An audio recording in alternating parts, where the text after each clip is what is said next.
ਸਾਰਿਆਂ ਨੂੰ ਫਤਿਹ ਪ੍ਰਵਾਨ ਹੋਵੇ ਜੀ। ਵਾਹਿਗੁਰੂ ਜੀ ਕਾ ਖਾਲਸਾ, ਵਾਹਿਗੁਰੂ ਜੀ ਕੀ ਫਤਿਹ।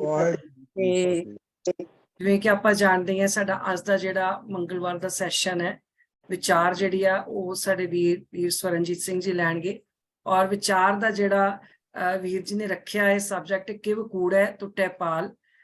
ਕਿਵੇਂ ਅਸੀਂ ਆਪਣੇ ਅੰਦਰੋਂ ਜਿਹੜੇ ਸਾਡੇ ਅੰਦਰ ਕੂੜ ਦੀਆਂ ਦੀਵਾਰਾਂ, ਵਿਕਾਰ ਦੀਆਂ ਦੀਵਾਰਾਂ ਜਿਹੜੀਆਂ ਬਣੀਆਂ ਹੋਈਆਂ ਨੇ, ਇਹਨਾਂ ਨੂੰ ਕਿਵੇਂ ਅਸੀਂ ਦੂਰ ਕਰਨਾ। ਤਾਂ ਜਿਵੇਂ ਦੋਨੋਂ ਦਿਨ ਅੱਜ ਹੈਗੇ ਨੇ, ਭਾਵੇਂ ਉਹ ਸਾਕਾ ਨਨਕਾਣਾ ਸਾਹਿਬ ਦੇ ਸ਼ਹੀਦਾਂ ਦਾ ਦਿਨ ਹੈ, ਤੇ ਚਾਹੇ ਕੁਮੰਤਰੀ ਮਾਂ ਬੋਲੀ ਜਿਹੜੀ ਉਹ ਦਿਨ ਹੈ, ਸਾਡੀ ਮਾਂ ਬੋਲੀ ਪੰਜਾਬੀ ਉਹ ਦਿਨ ਹੈ। ਅਸੀਂ ਕਿਵੇਂ ਵਿਕਾਰਾਂ ਨੂੰ ਦੂਰ ਕਰਕੇ ਆਪਣੇ ਅੰਦਰੋਂ, ਤੇ ਉਹਨਾਂ ਸ਼ਹੀਦਾਂ ਤੋਂ ਵੀ ਨਾਲ ਅਸੀਂ ਸੇਧ ਲੈਂਦਿਆਂ ਹੋਇਆਂ ਇਹਨਾਂ ਵਿਕਾਰਾਂ ਨੂੰ ਆਪਣੇ ਅੰਦਰੋਂ ਦੂਰ ਕਰਨਾ ਹੈ। ਕੂੜ ਦੀਆਂ ਜਿਹੜੀਆਂ ਦੀਵਾਰਾਂ ਨੇ ਸਾਡੇ ਅੰਦਰ ਬਣੀਆਂ ਹੋਈਆਂ ਨੇ, ਸੋ ਵੀਰ ਜੀ ਸਾਨੂੰ ਇਸ ਮੋਡਿਊਲ ਦੇ ਨਾਲ ਨਾਲ ਲਿਜਾ ਕੇ ਇਹਨਾਂ ਚੀਜ਼ਾਂ ਨੂੰ ਸਮਝਾਉਣਗੇ ਕਿ ਕਿਵੇਂ ਅਸੀਂ ਆਪਣੇ ਅੰਦਰੋਂ ਕੂੜ ਜਿਹੜਾ ਵਾ, ਇਹ ਕੱਚ ਵੱਚ ਜੋ ਵੀ ਭਰਿਆ ਪਿਆ ਵਾ, ਇਹਨੂੰ ਕਿਵੇਂ ਦੂਰ ਕਰਨਾ। ਸੋ ਓਵਰ ਟੂ ਯੂ ਵੀਰ ਜੀ। ਵਾਹਿਗੁਰੂ ਜੀ ਕਾ ਖਾਲਸਾ, ਵਾਹਿਗੁਰੂ ਜੀ ਕੀ ਫਤਿਹ। ਵਾਹਿਗੁਰੂ ਜੀ ਕਾ ਖਾਲਸਾ, ਵਾਹਿਗੁਰੂ ਜੀ ਕੀ ਫਤਿਹ। ਸਭ ਆਪਣੇ ਨੂੰ ਮਿਊਟ ਕਰ ਲੈਣ, ਕਈ ਵਾਰ ਪਿੱਛੇ ਬੈਕਗ੍ਰਾਉਂਡ ਨੋਇਜ਼ ਹੁੰਦੀ ਹੈ ਤੇ ਉਹ ਫਿਰ ਰਿਕਾਰਡਿੰਗ ਦੇ ਵਿੱਚ ਕਲੀਅਰ ਨਹੀਂ ਆਉਂਦਾ। ਜੋ ਅੱਜ ਦਾ ਟੌਪਿਕ ਹੈ ਕਿ ਕੂੜੇ ਟੁੱਟੇ ਪਾਲ, ਅਸੀਂ ਇਸ ਗਰੁੱਪ ਵਿੱਚ ਸ਼ਾਇਦ ਸਵਾ ਕੁ ਸਾਲ ਪਹਿਲਾਂ ਜਾਂ 1.5 ਸਾਲ ਪਹਿਲਾਂ ਇੱਕ ਵਾਰ ਲੈ ਚੁੱਕੇ ਹਾਂ। ਔਰ ਇਹ ਲਾਈਫ ਮੋਡਿਊਲ ਜਿਹੜੀ 12 ਲਾਈਫ ਮੋਡਿਊਲ ਦੀ ਸੀਰੀਜ਼ ਹੈ, ਉਹਦੇ ਵਿੱਚ ਲਾਈਫ ਮੋਡਿਊਲ 2 ਹੈ। ਜੋ ਅਸੀਂ ਮਤਲਬ ਪਹਿਲੇ ਸੀਰੀਜ਼ ਸ਼ੁਰੂ ਕੀਤੀ ਸੀ ਜਾਲੀ ਸਾਹਿਬ ਨੇ, ਤੇ ਮੈਨੂੰ ਨਹੀਂ ਸੀ ਆਈਡੀਆ। ਫਿਰ ਮੇਰੀ ਕੱਲ ਭੈਣ ਜੀ ਦੇ ਨਾਲ ਗੱਲ ਹੋਈ ਤੇ ਪਤਾ ਲੱਗਿਆ ਕਿ ਅੱਜ ਦਾ ਸੈਸ਼ਨ ਵੀ ਮੈਨੂੰ ਹੀ ਲੈਣਾ ਹੈ। ਤੇ ਮੇਰੀ ਕੋਈ ਤਿਆਰੀ ਤਾਂ ਨਹੀਂ ਸੀ, ਪਰ ਇਸ ਮੋਡਿਊਲ 'ਚ ਮੈਂ ਕੁਝ ਚੇਂਜਸ ਜ਼ਰੂਰ ਕੀਤੇ ਹਨ। ਮਤਲਬ ਜੋ ਪਹਿਲੇ ਮੋਡਿਊਲ ਸੀ ਜੋ ਅੱਜ ਹੈ, ਉਹਦੇ 'ਚ ਕਰੀਬ 20% ਦਾ ਚੇਂਜ ਵੀ ਹੋਏਗਾ। ਤੇ ਜੋ ਭੈਣ ਜੀ ਨੇ ਅੱਗੇ ਗੱਲਾਂ ਕਹੀਆਂ ਕਿ ਅੱਜ ਸਾਕਾ ਨਨਕਾਣਾ ਸਾਹਿਬ ਔਰ ਪੰਜਾਬੀ ਦਿਵਸ ਹੈ, ਉਹ ਫਿਰ ਭੈਣ ਜੀ ਬਾਅਦ ਵਿੱਚ ਆਪੇ ਹੀ ਕਵਰ ਕਰਨਗੇ, ਉਹ ਮੇਰੇ ਟੌਪਿਕ ਦੇ ਵਿੱਚ ਤਾਂ ਸ਼ਾਇਦ ਨਹੀਂ ਆਏਗਾ। ਤੇ ਮੈਂ ਇੱਕ ਬੜਾ ਅਲੱਗ ਤਰੀਕੇ ਨਾਲ ਕੋਸ਼ਿਸ਼ ਕਰਦਾ ਕੋਈ ਸਟੱਡੀ ਕੀਤੀ ਜਾ ਸਕੇ, ਜਿਹਦੇ ਨਾਲ ਸਾਨੂੰ ਜੋ ਗੁੰਝੇ ਭੇਦ ਹੈ, ਜੋ ਗੁਰਬਾਣੀ ਸਾਨੂੰ ਕਈ ਵਾਰ ਅਸੀਂ ਆਪ ਹੀ ਕਈ ਵਾਰ ਬਹਿਸ 'ਚ ਪੈ ਜਾਂਦੇ ਹਾਂ, ਧੋਖੇ ਵੀ ਖਾਂਦੇ ਹਾਂ, ਤੇ ਸਾਨੂੰ ਕਲੈਰਿਟੀ ਚਾਹੀਦੀ ਹੁੰਦੀ ਹੈ। ਤੇ ਉਹ ਸਭ ਮਾਈਂਡ 'ਚ ਰੱਖ ਕੇ ਜੋ ਅੱਜ ਦੇ ਮਾਡਰਨ ਵਿਊਜ਼ ਹਨ, ਉਹਨੂੰ ਨਾਲ ਲੈ ਕੇ ਚੱਲਣ ਦੀ ਕੋਸ਼ਿਸ਼ ਕਰੀਦੀ ਹੈ। ਤੇ ਜੋ ਅੱਗੇ ਮੂਵ ਨਹੀਂ ਕਰ ਰਿਹਾ, ਚਲੋ। ਇੱਕ ਨਾ ਜੋ ਸਾਡਾ ਵਰਲਡ ਆਰਡਰ ਹੈ ਉਹ ਲਗਾਤਾਰ ਚੇਂਜ ਹੋ ਰਿਹਾ। ਪਹਿਲਾਂ ਇਹ ਵਰਲਡ ਆਰਡਰ ਬੜੀ ਸਲੋ ਜਿਹੀ ਚੇਂਜਸ ਹੁੰਦੇ ਸੀ, ਪਰ ਪਿਛਲੀ ਇੱਕ ਸੈਂਚੁਰੀ ਵਿੱਚ ਔਰ ਖਾਸ ਤੌਰ ਤੇ ਪਿਛਲੇ 40-50 ਸਾਲਾਂ 'ਚ ਬਹੁਤ ਜ਼ਿਆਦਾ ਚੇਂਜਸ ਆਏ ਨੇ ਵਰਲਡ ਵਿੱਚ। ਅਸੀਂ ਜੋ ਬਹੁਤ ਓਵਰਆਲ ਪੂਰੇ ਵਰਲਡ ਦਾ ਗਿਆਨ ਰੱਖ ਕੇ ਚੱਲਦੇ ਨੇ, ਜਿਹਨੂੰ ਕਹਿੰਦੇ ਨੇ ਕਿ ਜੋ ਸਮਝਦੇ ਨੇ ਦੁਨੀਆ ਕਿਵੇਂ ਚੱਲ ਰਹੀ ਹੈ, ਉਹ ਇਹਨੂੰ ਅੱਜ ਤੋਂ ਪਿਛਲੇ 5-7 ਸਾਲ ਇਹਨੂੰ ਵੂਕਾ ਵਰਲਡ ਕਹਿੰਦੇ ਸੀ। ਪਰ ਉਹ ਹੁਣ ਕਹਿੰਦੇ ਨੇ ਵੂਕਾ ਵਰਲਡ ਵੀ 5-7 ਸਾਲ ਤੋਂ ਬਾਅਦ ਨਹੀਂ ਰਿਹਾ, ਤੇ ਅਸੀਂ ਹੁਣ ਬਾਨੀ ਵਰਲਡ ਵਿੱਚ ਜਾ ਰਹੇ ਹਾਂ। ਸੋ ਵੂਕਾ ਵਰਲਡ ਸੀ ਜਿਹੜਾ ਵੋਲੇਟਾਈਲ ਹੈ, ਅਨਸਰਟੇਨਟੀ ਹੈ, ਕੰਪਲੈਕਸ ਔਰ ਐਂਬੀਗੂਅਸ ਹੈ। ਤੋ ਇਹ ਆਮ ਕਿਹਾ ਜਾਂਦਾ ਸੀ ਕਿ ਹੁਣ ਸਾਨੂੰ ਕਈ ਸਾਰੇ ਐਸੇ ਐਸਪੈਕਟ ਨੇ ਜਿਹੜੇ ਆਉਂਦੇ ਨੇ ਇੱਕਦਮ ਗਾਇਬ ਹੋ ਜਾਂਦੇ ਆ, ਨਵੀਆਂ ਚੀਜ਼ਾਂ ਆਉਂਦੀਆਂ ਗਾਇਬ ਹੋ ਜਾਂਦੀਆਂ, ਵੋਲੇਟਾਈਲ ਹੈ, ਅਨਸਰਟੇਨਟੀ ਹੈ, ਔਰ ਇਸ ਤਰ੍ਹਾਂ ਦੀਆਂ ਸਾਰੀਆਂ ਚੀਜ਼ਾਂ ਗੱਲਾਂ ਹੁੰਦੀਆਂ ਸੀ। ਪਰ ਹੁਣ ਉਹ ਕਹਿੰਦੇ ਆ we are moving to BANI world ਵਿਚ is brittle, anxious, non linear and incomprehensible. ਤੇ ਬ੍ਰਿਟਲ ਕੀ ਮਤਲਬ ਕੁਝ ਤੇ ਵੀ ਸੁਸਾਇਟੀਆਂ ਨਵੀਆਂ ਟੁੱਟ ਰਹੀਆਂ, ਨਵੀਆਂ ਜੁੜ ਰਹੀਆਂ, ਬੜਾ ਬ੍ਰਿਟਲ ਜਿਹਾ ਹਿਸਾਬ ਬਣਿਆ ਹੋਇਆ। ਕਮਿਊਨਿਟੀਜ਼ ਦੇ ਵਿਚਕਾਰ ਵੀ ਬ੍ਰੇਕਿੰਗ ਆ ਰਹੀ ਹੈ, ਬੜੀ ਐਂਕਸ਼ੀਅਸਨੈਸ ਰਹਿੰਦੀ ਹੈ ਕੀ ਹੋਏਗਾ ਪਰਿਵਾਰਾਂ 'ਚ। ਬੜਾ ਨॉन ਲੀਨੀਅਰ ਜੀ ਗਰੋਥ ਹੈ, ਕਦੀ ਇੱਕਦਮ ਨਾਲ ਗਰੋਥ ਹੋ ਜਾਂਦੀ ਹੈ, ਫਿਰ ਕਈ ਸਾਲ ਰੁਕੀ ਰਹਿੰਦੀ ਹੈ, ਫਿਰ ਕੁਝ ਮਹੀਨੇ ਕੁਝ ਨਹੀਂ ਹੁੰਦਾ, ਫਿਰ ਸਡਨਲੀ ਕੁਝ ਹੋ ਜਾਂਦਾ। ਔਰ ਜੋ ਦੁਨੀਆ ਉਹ ਹੁਣ ਇਨਕੰਪਰੀਹੈਂਸਿਬਲ ਹੋ ਗਈ ਹੈ। ਮਤਲਬ ਹੁਣ ਦੁਨੀਆ ਨੂੰ, ਉਹ ਲੋਕ ਜੋ ਦੁਨੀਆ ਨੂੰ ਸਮਝਦੇ ਸੀ ਉਹ ਕਹਿੰਦੇ ਸੀ ਹੁਣ ਅਸੀਂ ਸਮਝ ਹੀ ਨਹੀਂ ਪਾ ਰਹੇ ਹਾਂ। ਤੋ ਉਹ ਜੋ ਅਸੀਂ ਅੱਜ ਤੱਕ ਪਰਮਾਤਮਾ ਨੂੰ ਇਨਕੰਪਰੀਹੈਂਸਿਬਲ ਕਿਹਾ ਸੀ, ਉਹ ਹੁਣ ਐਕਚੁਅਲੀ ਦੁਨੀਆ ਵਿੱਚ ਵੀ ਨਜ਼ਰ ਆ ਰਿਹਾ ਕਿ ਹੁਣ ਤੇ ਪਰਮਾਤਮਾ ਤੇ ਛੱਡੋ, ਪਹਿਲਾਂ ਲੱਗਦਾ ਸੀ ਜਿਵੇਂ ਦੁਨੀਆ ਸਮਝ ਆਉਂਦੀ ਹੈ, ਪੁਰਨ ਉਹ ਵੀ ਸਮਝ ਨਹੀਂ ਆਉਂਦੀ। ਤੇ ਐਸੇ ਵਿਚਕਾਰ ਇੱਕ ਸਟੀਵ ਮਾਰਬੋਲੀ ਹੋਏ ਨੇ, ਅਮਰੀਕਨ ਰਿਸਰਚਰ ਹੈ, ਆਥਰ ਹੈ। ਇਹਨਾਂ ਨੇ 40 ਕੰਟਰੀਜ਼ ਦੇ ਵਿਚਕਾਰ ਜਾ ਕੇ ਆਪਣੇ ਵਿਚਾਰ ਰੱਖੇ ਹਨ। ਬਹੁਤ ਵੈਲ ਰਿਸਪੈਕਟਡ ਪਰਸਨ ਹੈ, ਔਰ ਹੈ ਵੀ ਬਹੁਤ ਯੰਗ ਹੈ, ਅਜੇ ਸ਼ਾਇਦ 47 ਸਾਲ ਦੀ ਉਮਰ ਹੈ। ਇਹਨਾਂ ਨੂੰ UN ਦਾ ਅਵਾਰਡ ਵੀ ਮਿਲ ਚੁੱਕਾ ਫਿਲੈਂਥਰੋਪੀ ਦਾ। ਬਹੁਤ ਲੋਕਾਂ ਨੂੰ ਚਾਹੁੰਦੇ ਨੇ ਸਿੱਧੇ ਰਾਹ ਤੇ ਪੈਣ।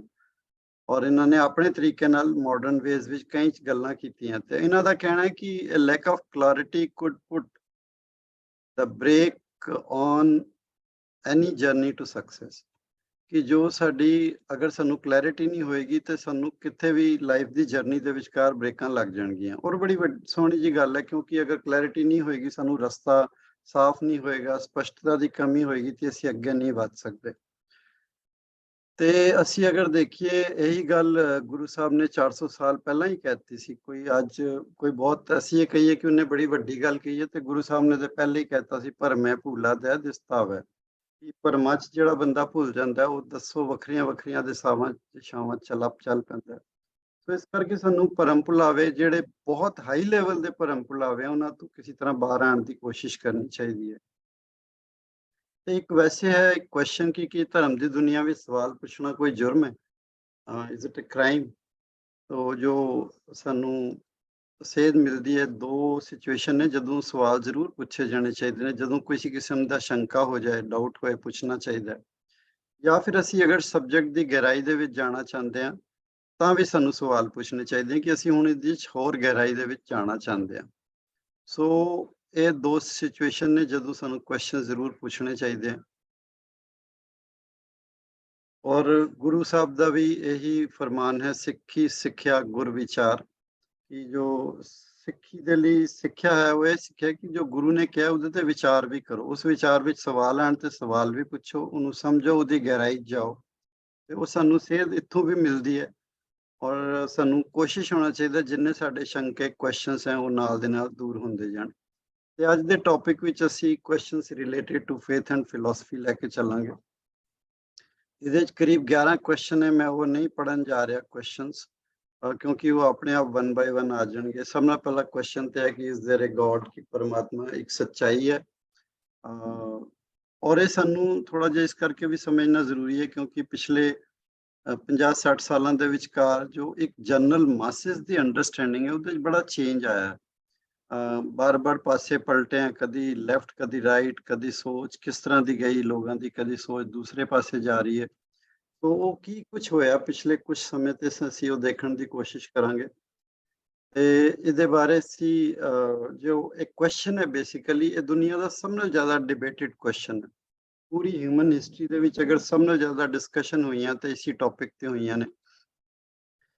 ਇਸ ਦੇ ਵਿੱਚ ਦੋਨੋਂ ਸਾਈਡ ਤੇ ਬੜੇ ਦੁਨੀਆ ਦੇ ਇੰਟੈਲੈਕਚੁਅਲ ਲੋਕ ਇਨਵੋਲਡ ਨੇ, ਮਤਲਬ ਜਿਹੜੇ ਮੰਨਦੇ ਨੇ ਔਰ ਜੋ ਨਹੀਂ ਮੰਨਦੇ, ਉਹ ਵੀ ਕਾਫੀ ਇੰਟੈਲੀਜੈਂਟ ਲੋਕ ਨੇ ਜੋ ਇਸ ਬਹਿਸ ਦੇ ਵਿਚਕਾਰ ਹਮੇਸ਼ਾ ਇਨਵੋਲਡ ਰਹੇ ਨੇ। ਤੇ ਜੇ ਸਾਨੂੰ ਅੱਗੋਂ ਦੀ ਆਪਣੇ ਝੂਠ ਦਾ ਪਰਦਾ ਹਟਾਉਣਾ ਔਰ ਸੱਚ ਤੱਕ ਪਹੁੰਚਣਾ ਤੇ ਇੱਕ ਸਾਨੂੰ ਇੱਕ ਟੋਟਲ ਵਿਊ ਲੈ ਕੇ ਚੱਲਣਾ ਪਏਗਾ। ਅਸੀਂ ਉਹ ਵੀ ਸਮਝ ਸਕਦੇ ਹਾਂ ਉਹ ਕਿਉਂ ਕਹਿ ਰਹੇ ਨੇ ਜਾਂ ਕੀ ਚੁਣੌਤੀਪੂਰਨ ਵਿਚਾਰ ਲਵਾਂਗੇ। ਕਿ ਜੋ ਚੈਲੰਜਿੰਗ ਵਿਊ ਫਸਟ ਹੈ ਉਹ ਅਸੀਂ ਕਾਰਲ ਮਾਰਕਸ ਹੈ। ਥਿੰਕ ਇਹਨੂੰ ਇੰਟਰੋਡਕਸ਼ਨ ਦੀ ਲੋੜ ਨਹੀਂ, ਕਾਰਲ ਮਾਰਕਸ ਸਭ ਸਮਝਦੇ ਹਾਂ। ਜੋ ਸਾਡੀ ਕੰਪਲੀਟ ਲੈਫਟਿਸਟ ਫਿਲਾਸਫੀ ਹੈ ਕਾਰਲ ਮਾਰਕਸ ਤੇ ਬੇਸਡ ਹੀ ਹੈ। ਔਰ 1883 ਵਿੱਚ ਇਹਨਾਂ ਦੀ ਡੈਥ ਹੋਈ। He was a German politician and philosopher. ਔਰ ਇਹਨਾਂ ਨੇ ਕਰੀਬ 30% ਦੁਨੀਆ ਨੂੰ ਪ੍ਰਭਾਵਿਤ ਕੀਤਾ, 30 ਤੋਂ ਜ਼ਿਆਦਾ ਹੀ ਹੈ ਕਿਉਂਕਿ ਚਾਈਨਾ ਵੀ ਪੂਰਾ ਉਹਦੇ 'ਚ ਆ ਜਾਂਦਾ ਤੇ ਬਹੁਤ ਵੱਡੇ ਸਕੇਲ ਤੇ ਇਹਨਾਂ ਦਾ ਕਹਿਣ ਦੇ ਫਰਕ ਪਿਆ। ਐਂਡ ਇਹਨਾਂ ਦਾ ਕਹਿਣਾ ਸੀ anyone believing in God must have mental disorder that caused invalid thinking. ਇੰਨੀ ਸਟਰੋਂਗ ਸਟੇਟਮੈਂਟ ਦਿੱਤੀ ਕਿ ਕਹਿੰਦੇ ਬੰਦਿਆਂ ਦਾ ਸ਼ਾਇਦ ਦਿਮਾਗੀ ਖਰਾਬੀ ਹੋ ਸਕਦੀ ਹੈ ਜਿੱਦਾਂ ਦੀ ਕੋਈ ਗੱਲ ਲੋਕ ਸੋਚਦੇ ਵੀ ਨੇ ਕਿ ਕੋਈ ਪਰਮਾਤਮਾ ਹੈ ਜਾਂ ਕੋਈ ਕ੍ਰੀਏਟਰ ਗੋਡ ਹੈ। ਤੇ ਇਹੀ ਕਾਰਨ ਸੀ ਕਿ ਦੁਨੀਆ 'ਚ ਬਹੁਤ ਸਾਰੇ ਲੋਕ ਪਰਮਾਤਮਾ ਨੂੰ ਨਹੀਂ ਵੀ ਮੰਨਦੇ, ਖਾਸ ਤੌਰ ਤੇ ਜੋ ਕਮਿਊਨਿਸਟ ਥਿੰਕਿੰਗ ਵਾਲੇ ਆ ਉਹਨਾਂ 'ਚ ਬਹੁਤ ਸਾਰੇ। ਅਸੀਂ ਫਰੈਡਰਿਕ ਨੀਤਸੇ ਦੇ ਅਗਰ ਵਿਚਾਰ ਦੇਖੀਏ ਜੋ 1844 ਤੋਂ 1900 ਤੱਕ ਇੱਕ ਜਰਮਨ ਫਿਲਾਸਫਰ ਹੋਏ। ਇਹਨਾਂ ਫਿਲਾਸਫਰ ਨੂੰ ਲੋਕ ਬਹੁਤ ਮੰਨਦੇ ਸੀ। ਇਹਨਾਂ ਦੀਆਂ ਫਿਲਾਸਫੀਜ਼ ਦੀਆਂ ਕਿਤਾਬਾਂ ਅਜੇ ਵੀ ਪੜ੍ਹਾਈਆਂ ਜਾਂਦੀਆਂ ਦੁਨੀਆ 'ਚ। ਇਹ ਵੀ ਜਰਮਨੀ ਤੋਂ ਹੀ ਸਨ।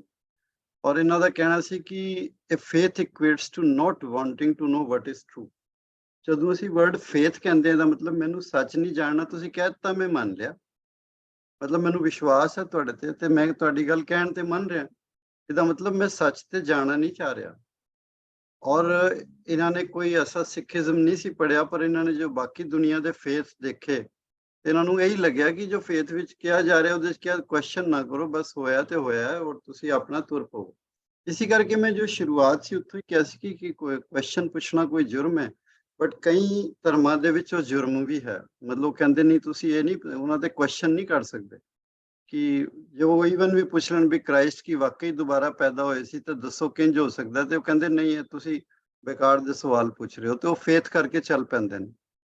ਸੋ ਇਹ ਇਹਨਾਂ ਦਾ ਵੀ ਪ੍ਰਭਾਵ ਦੁਨੀਆ ਤੇ ਬਹੁਤ ਪਿਆ। ਫਿਰ ਇੱਕ ਹੋਰ ਹੋਏ ਆ ਸਿਗਮੰਡ ਫਰਾਇਡ, ਇਹ ਚੈਕੋਸਲੋਵਾਕੀਆ ਦੇ, ਹੁਣ ਤੇ ਉਹ ਚੈਕ ਰਿਪਬਲਿਕ ਬਣ ਗਿਆ, ਤੇ ਉਹਦੇ ਸਾਈਕੈਟਰਿਸਟ ਵੀ ਸਨ ਔਰ ਇੱਕ ਬਹੁਤ ਵੱਡੇ ਆਥਰ ਹੈ, ਬੜੀਆਂ ਕਿਤਾਬਾਂ ਲਿਖੀਆਂ ਸਿਗਮੰਡ ਫਰਾਇਡ ਨੇ ਫਿਲਾਸਫੀ ਤੇ ਇਹ ਕਹਿੰਦੇ person who believes in a creator God is delusional and only holds those believes due to a wish fulfilment factor. ਕਿ ਮੇਰੀ ਇੱਛਾਵਾਂ ਦੀ ਪੂਰਤੀ ਹੋਣੀ ਚਾਹੀਦੀ ਹੈ, ਇਸ ਕਰਕੇ ਲੋਕਾਂ ਨੇ ਰੱਬ ਨੂੰ ਮੰਨ ਲਿਆ।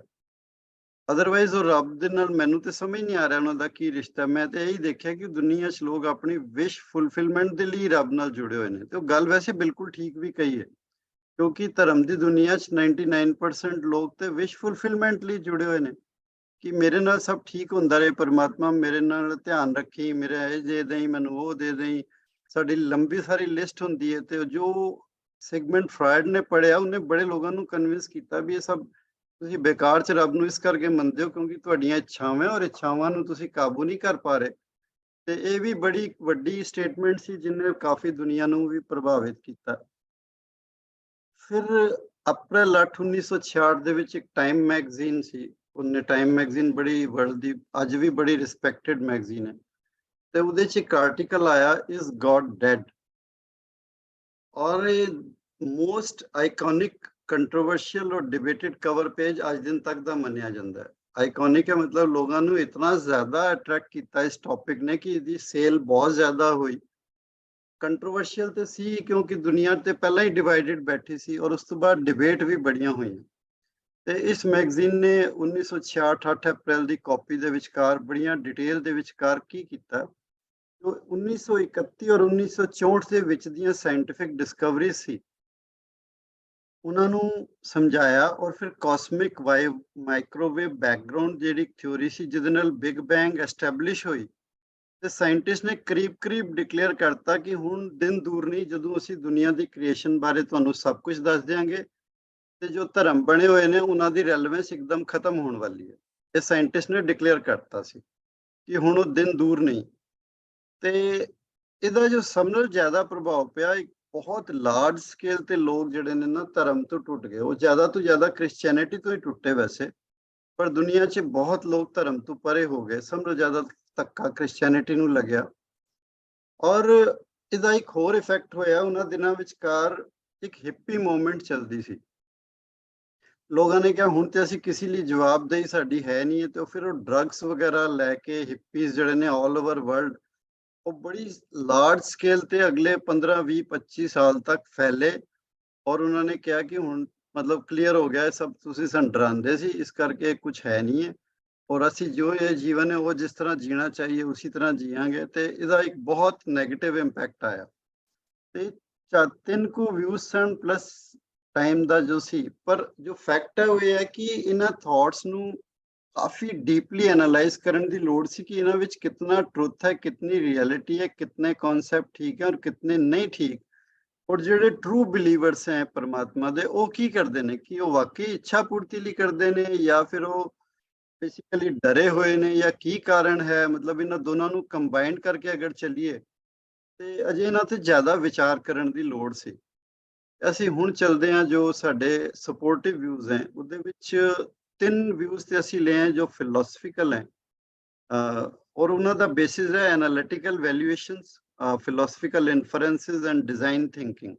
ਇਹ ਬੜੇ ਮਾਡਰਨ ਵਿਊਜ਼ ਹੈ, ਔਰ ਇਹ ਮਾਡਰਨ ਵਿਊਜ਼ ਨੇ, ਫਿਲੋਸਫੀਕਲ ਵਿਊਜ਼ ਨੇ ਦੁਬਾਰਾ ਇਹ ਕੁਐਸਚਨ ਨੂੰ ਜਗਾ ਦਿੱਤਾ ਕਿ ਤੁਸੀਂ ਕਿਸ ਤਰ੍ਹਾਂ ਕਹਿ ਸਕਦੇ ਹੋ ਕਿ ਕ੍ਰੀਏਟਰ ਗॉड ਨਹੀਂ ਹੈ। ਤੇ ਇਹ ਵੀ ਬੜੇ ਇੰਟਰਸਟਿੰਗ ਵਿਊਜ਼ ਹੈ, ਔਰ ਇਹਨਾਂ ਨੂੰ ਅਗਰ ਅਸੀਂ ਸਮਝੀਏ ਤੇ ਸਾਡੇ ਸਾਹਮਣੇ ਸਵਾਲ ਆਉਂਦੇ ਹਨ। ਫਿਰ ਅਸੀਂ ਨਾਲ ਇਹ ਵੀ ਦੇਖਾਂਗੇ ਕਿ ਗੁਰਬਾਣੀ ਦੇ ਇਹਨਾਂ ਦੇ ਬਾਰੇ ਕੀ ਵਿਊਜ਼ ਹੈ। ਇਹਦੇ ਨਾਲ ਅਸੀਂ ਅੱਜ ਦੀ ਜੋ ਲੇਟੈਸਟ ਸਾਇੰਟਿਸਟ ਵਿਊਜ਼ ਹੈ ਉਹ ਵੀ ਦੇਖਾਂਗੇ। ਸੋ ਜਿਹੜੇ ਵਿਊਜ਼ ਪਰਮਾਤਮਾ ਦੀ ਹੋਂਦ ਨੂੰ ਸਪੋਰਟ ਕਰਦੇ ਨੇ, ਸਪੋਰਟਿਵ ਫਿਲੋਸਫੀਕਲ ਵਿਊਜ਼, ਉਹ 3 ਹੈ: causality view, transcendental view and teleological views. I think ਇਹ ਅਸੀਂ ਪਹਿਲੇ ਕਵਰ ਕੀਤਾ ਹੋਇਆ, ਬਟ ਫਿਰ ਵੀ ਆਈ ਥਿੰਕ ਰਿਫਰੈਸ਼ ਕਰਨ ਲਈ ਇਹਨਾਂ ਨੂੰ ਅੱਜ ਫਿਰ ਕਵਰ ਕਰਦੇ ਹਾਂ। ਸੋ ਜੋ ਕਾਰਨ ਵਿਚਾਰ ਹੈ ਉਹ ਇਹ ਕਹਿੰਦੇ ਆ ਕਿ cause and effect connects the storyline and every effect has a cause behind it। ਜੋ ਵੀ cause and effect ਉਹ ਨਾਲ ਚੱਲਦੇ ਆ, ਜੋ ਕੁਝ ਵੀ ਹੋ ਰਿਹਾ ਹੁੰਦਾ ਉਹਦੇ ਪਿੱਛੇ ਕੋਈ ਕਾਰਨ ਜ਼ਰੂਰ ਹੁੰਦਾ ਹੈ। ਫॉर एग्जांपल ਅਸੀਂ ਇਕੱਠੇ ਸਾਰੇ ਬੈਠੇ ਆ ਤੇ ਇਹਦੇ ਪਿੱਛੇ ਕੋਈ ਕਾਰਨ ਹੈ ਤੇ ਇੱਕ ਸਟੋਰੀ ਲਾਈਨ ਇਕੱਠੀ ਚੱਲਦੀ ਹੈ, ਔਰ ਇਹ ਜੋ ਚੱਲਦੀ ਹੈ ਉਹਦੇ ਵਿੱਚ ਜਦੋਂ ਅਸੀਂ ਹੋਰ ਡੀਪ ਜਾਂਦੇ ਆ ਤੇ ਫਿਰ ਅਸੀਂ ਇਹ ਜਾਣਨ ਦੀ ਕੋਸ਼ਿਸ਼ ਕਰਦੇ ਆ ਕਿ ਕਿਉਂ ਦੁਨੀਆ ਬਣੀ। ਜਦੋਂ ਉਦਾਂ ਦੇ ਕੁਐਸਚਨ ਆਉਂਦੇ ਆ ਫਿਰ ਸਾਡੇ ਸਾਹਮਣੇ ਉਹ ਵਾਲਾ ਕੁਐਸਚਨ ਪਰਮਾਤਮਾ ਦੇ ਹੋਣ ਬਾਰੇ ਵੀ ਆਉਂਦਾ ਹੈ। ਬਟ ਸਭ ਨਾਲੋਂ ਜ਼ਿਆਦਾ ਇੰਟਰਸਟਿੰਗ ਚੀਜ਼ ਹੈ ਕਿ ਇਹ ਜਿਹੜੀ ਇੱਕ 5 ਵਾਈ ਟੈਕਨੀਕ ਹੈ, ਉਹਨੂੰ ਕਹਿੰਦੇ ਆ root cause analysis.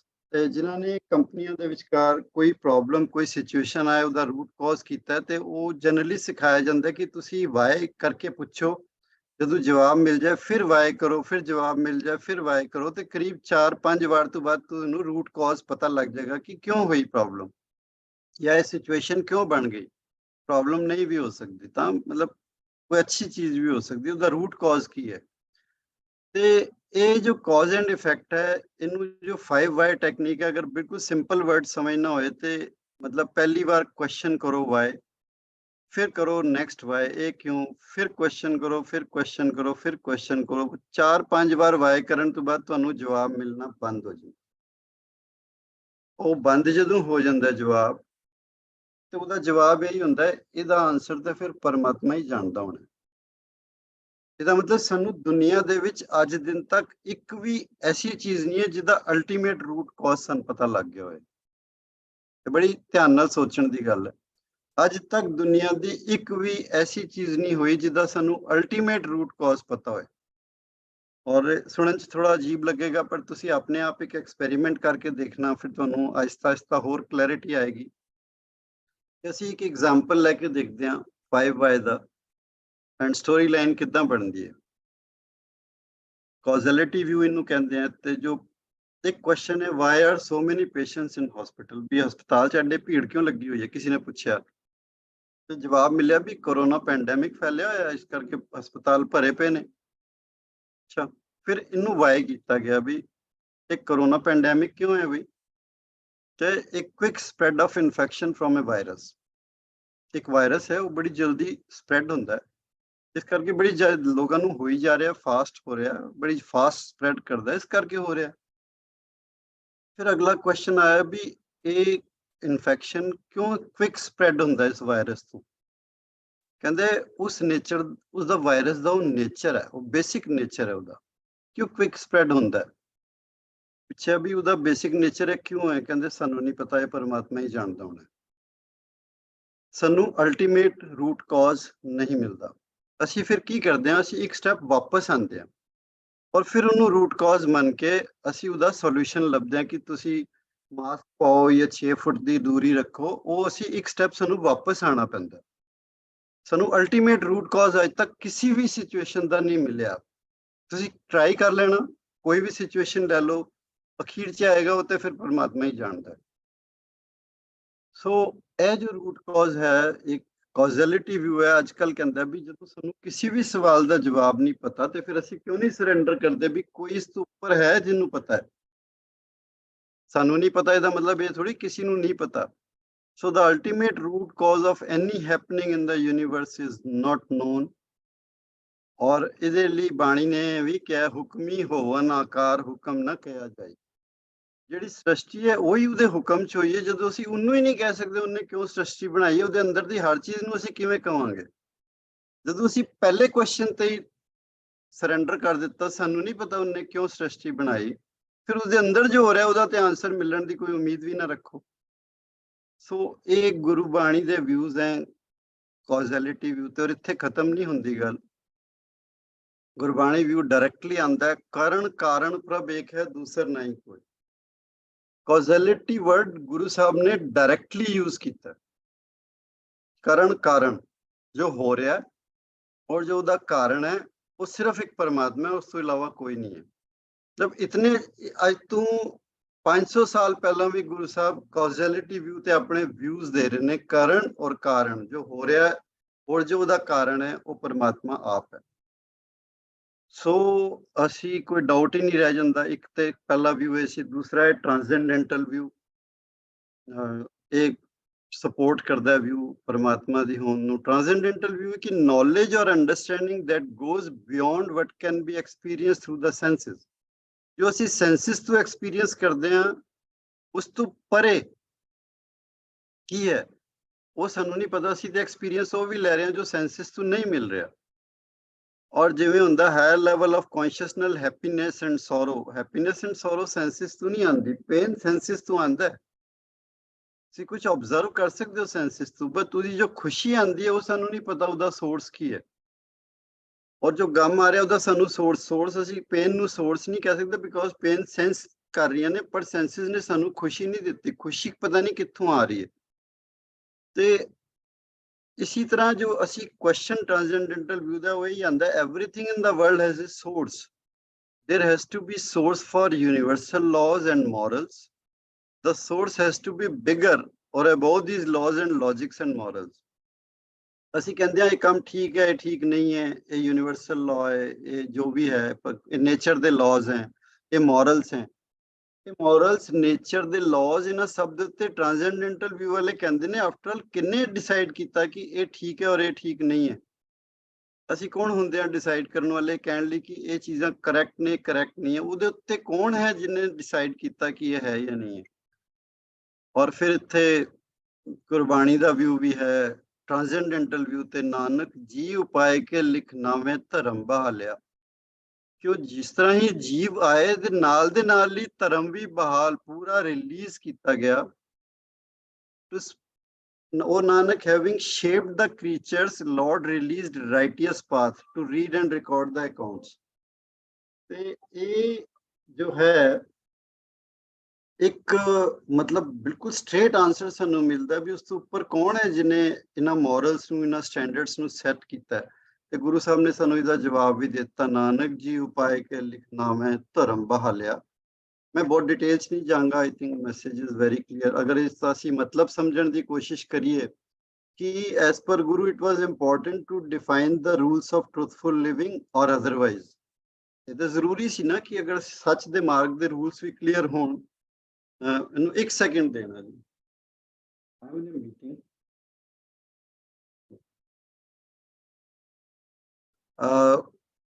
These rules were well laid out in the form of dharma or righteousness to judge the karmas as soon as the creatures came into being. ਤੇ ਐਸਾ ਨਹੀਂ ਹੋਇਆ ਪਰਮਾਤਮਾ ਨੇ ਕ੍ਰੀਚਰਸ ਬਣਾਉਣ ਤੋਂ ਬਾਅਦ ਸੋਚਿਆ ਹੋਏ, ਤੇ ਉਹ ਪਰਮਾਤਮਾ ਨੇ ਜੋ ਵੀ ਪੂਰਾ ਦਾ ਪੂਰਾ ਸਿਸਟਮ ਬਣਾਇਆ ਨਾਲ ਦੇ ਨਾਲ ਹੀ ਧਰਮ ਵੀ ਰਿਲੀਜ਼ ਕਰ ਦਿੱਤਾ।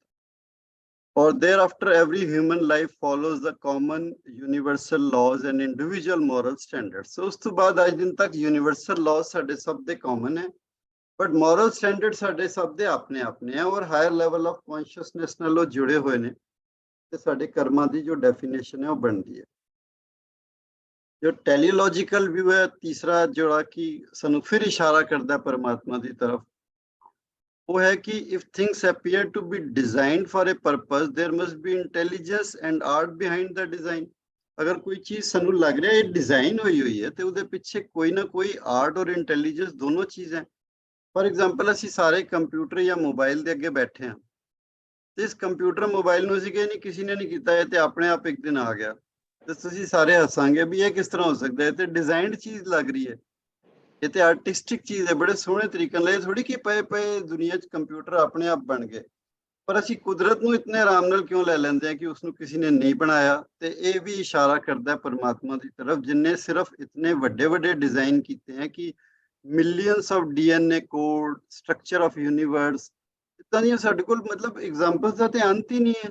ਔਰ ਕਰੋੜਾਂ ਖਰਬਾਂ ਐਗਜ਼ਾਮਪਲ ਦੇਈ ਜਾਓ, ਸਾਰੀ ਦੁਨੀਆ ਭਰੀ ਪਈ ਹੈ ਐਗਜ਼ਾਮਪਲਸ ਨਾਲ।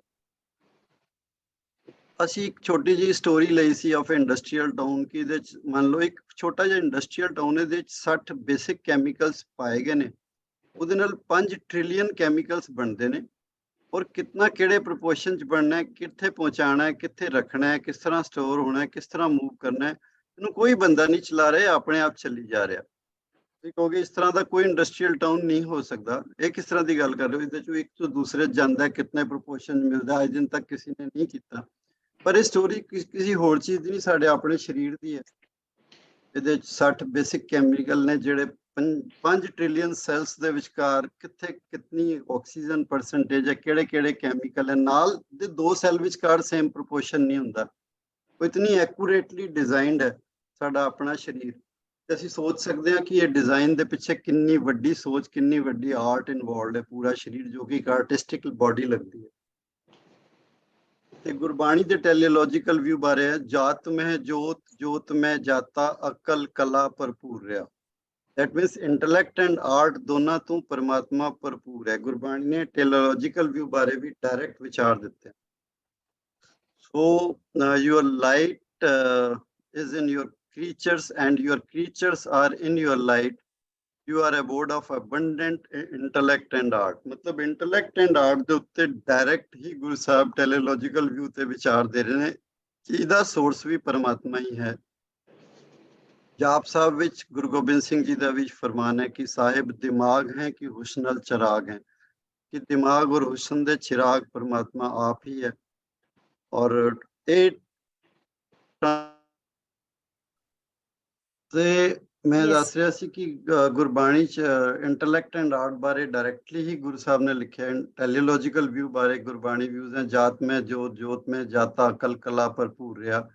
ਅਕਲ ਔਰ ਕਲਾ ਦਾ ਭਰਪੂਰ ਪਰਮਾਤਮਾ ਹੈ।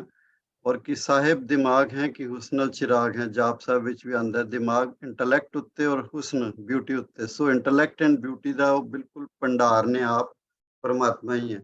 ਸੋ ਜੋ ਮਾਡਰਨ ਫਿਲੋਸਫੀਕਲ ਵਿਊ ਹੈ, ਜੋ ਕਹਿੰਦੇ ਸਾਨੂੰ ਜਵਾਬ ਮਿਲਣੇ ਬੰਦ ਹੋ ਗਏ ਹੈ, ਉਹ ਗੁਰੂ ਸਾਹਿਬ ਨੇ ਆਪਣੇ ਆਪ ਪਹਿਲਾਂ ਹੀ ਗੁਰਬਾਣੀ ਦੇ ਅੰਦਰ ਬੜੇ ਨਾਈਸਲੀ ਕਵਰ ਕੀਤੇ ਹੋਏ ਹੈ ਪੁਆਇੰਟਸ, ਔਰ ਉਹਨਾਂ ਦਾ ਜਵਾਬ ਸਾਨੂੰ ਸਟ੍ਰੇਟ ਅਵੇ ਮਿਲ ਜਾਂਦਾ ਹੈ। ਸੋ ਜੋ ਗੁਰੂ ਸਾਹਿਬ ਦਾ ਮੈਸੇਜ ਹੈ ਉਹ ਇਹ ਹੈ ਕਿ it is a super intellect of almighty who blessed and supported his creation with infinite breathtaking concepts and spectacular designs. इतने खूबसूरत डिजाइन, इन्ने खूबसूरत जो सानू लगता है कि इंटेलेक्चुअली डिजाइन चीज़ां ने वो साडे सामने हैं। It is the same source which has spread his beauty all around us. वो साडी चारों पासे ही ब्यूटी फैली हुई है, नहीं कि किसी एक जगह ते है। एंड वो सारे दे सारे डिजाइन जिहड़े ने मैग्निफिसेंट डिजाइन्स असीं देख सकते हैं। So his hand behind the brain and beauty of the creation is praiseworthy. तो गुरु साहब बार-बार गुरु ग्रंथ साहिब विच असीं देखदे हां अनेकां शब्द हैं जिथे परमात्मा दी प्रशंसा च कहे गए ने, ताकि असीं उहदी जो इंटैलेक्ट एंड ब्यूटी है उन्नू पूरी तरह मान सकीए।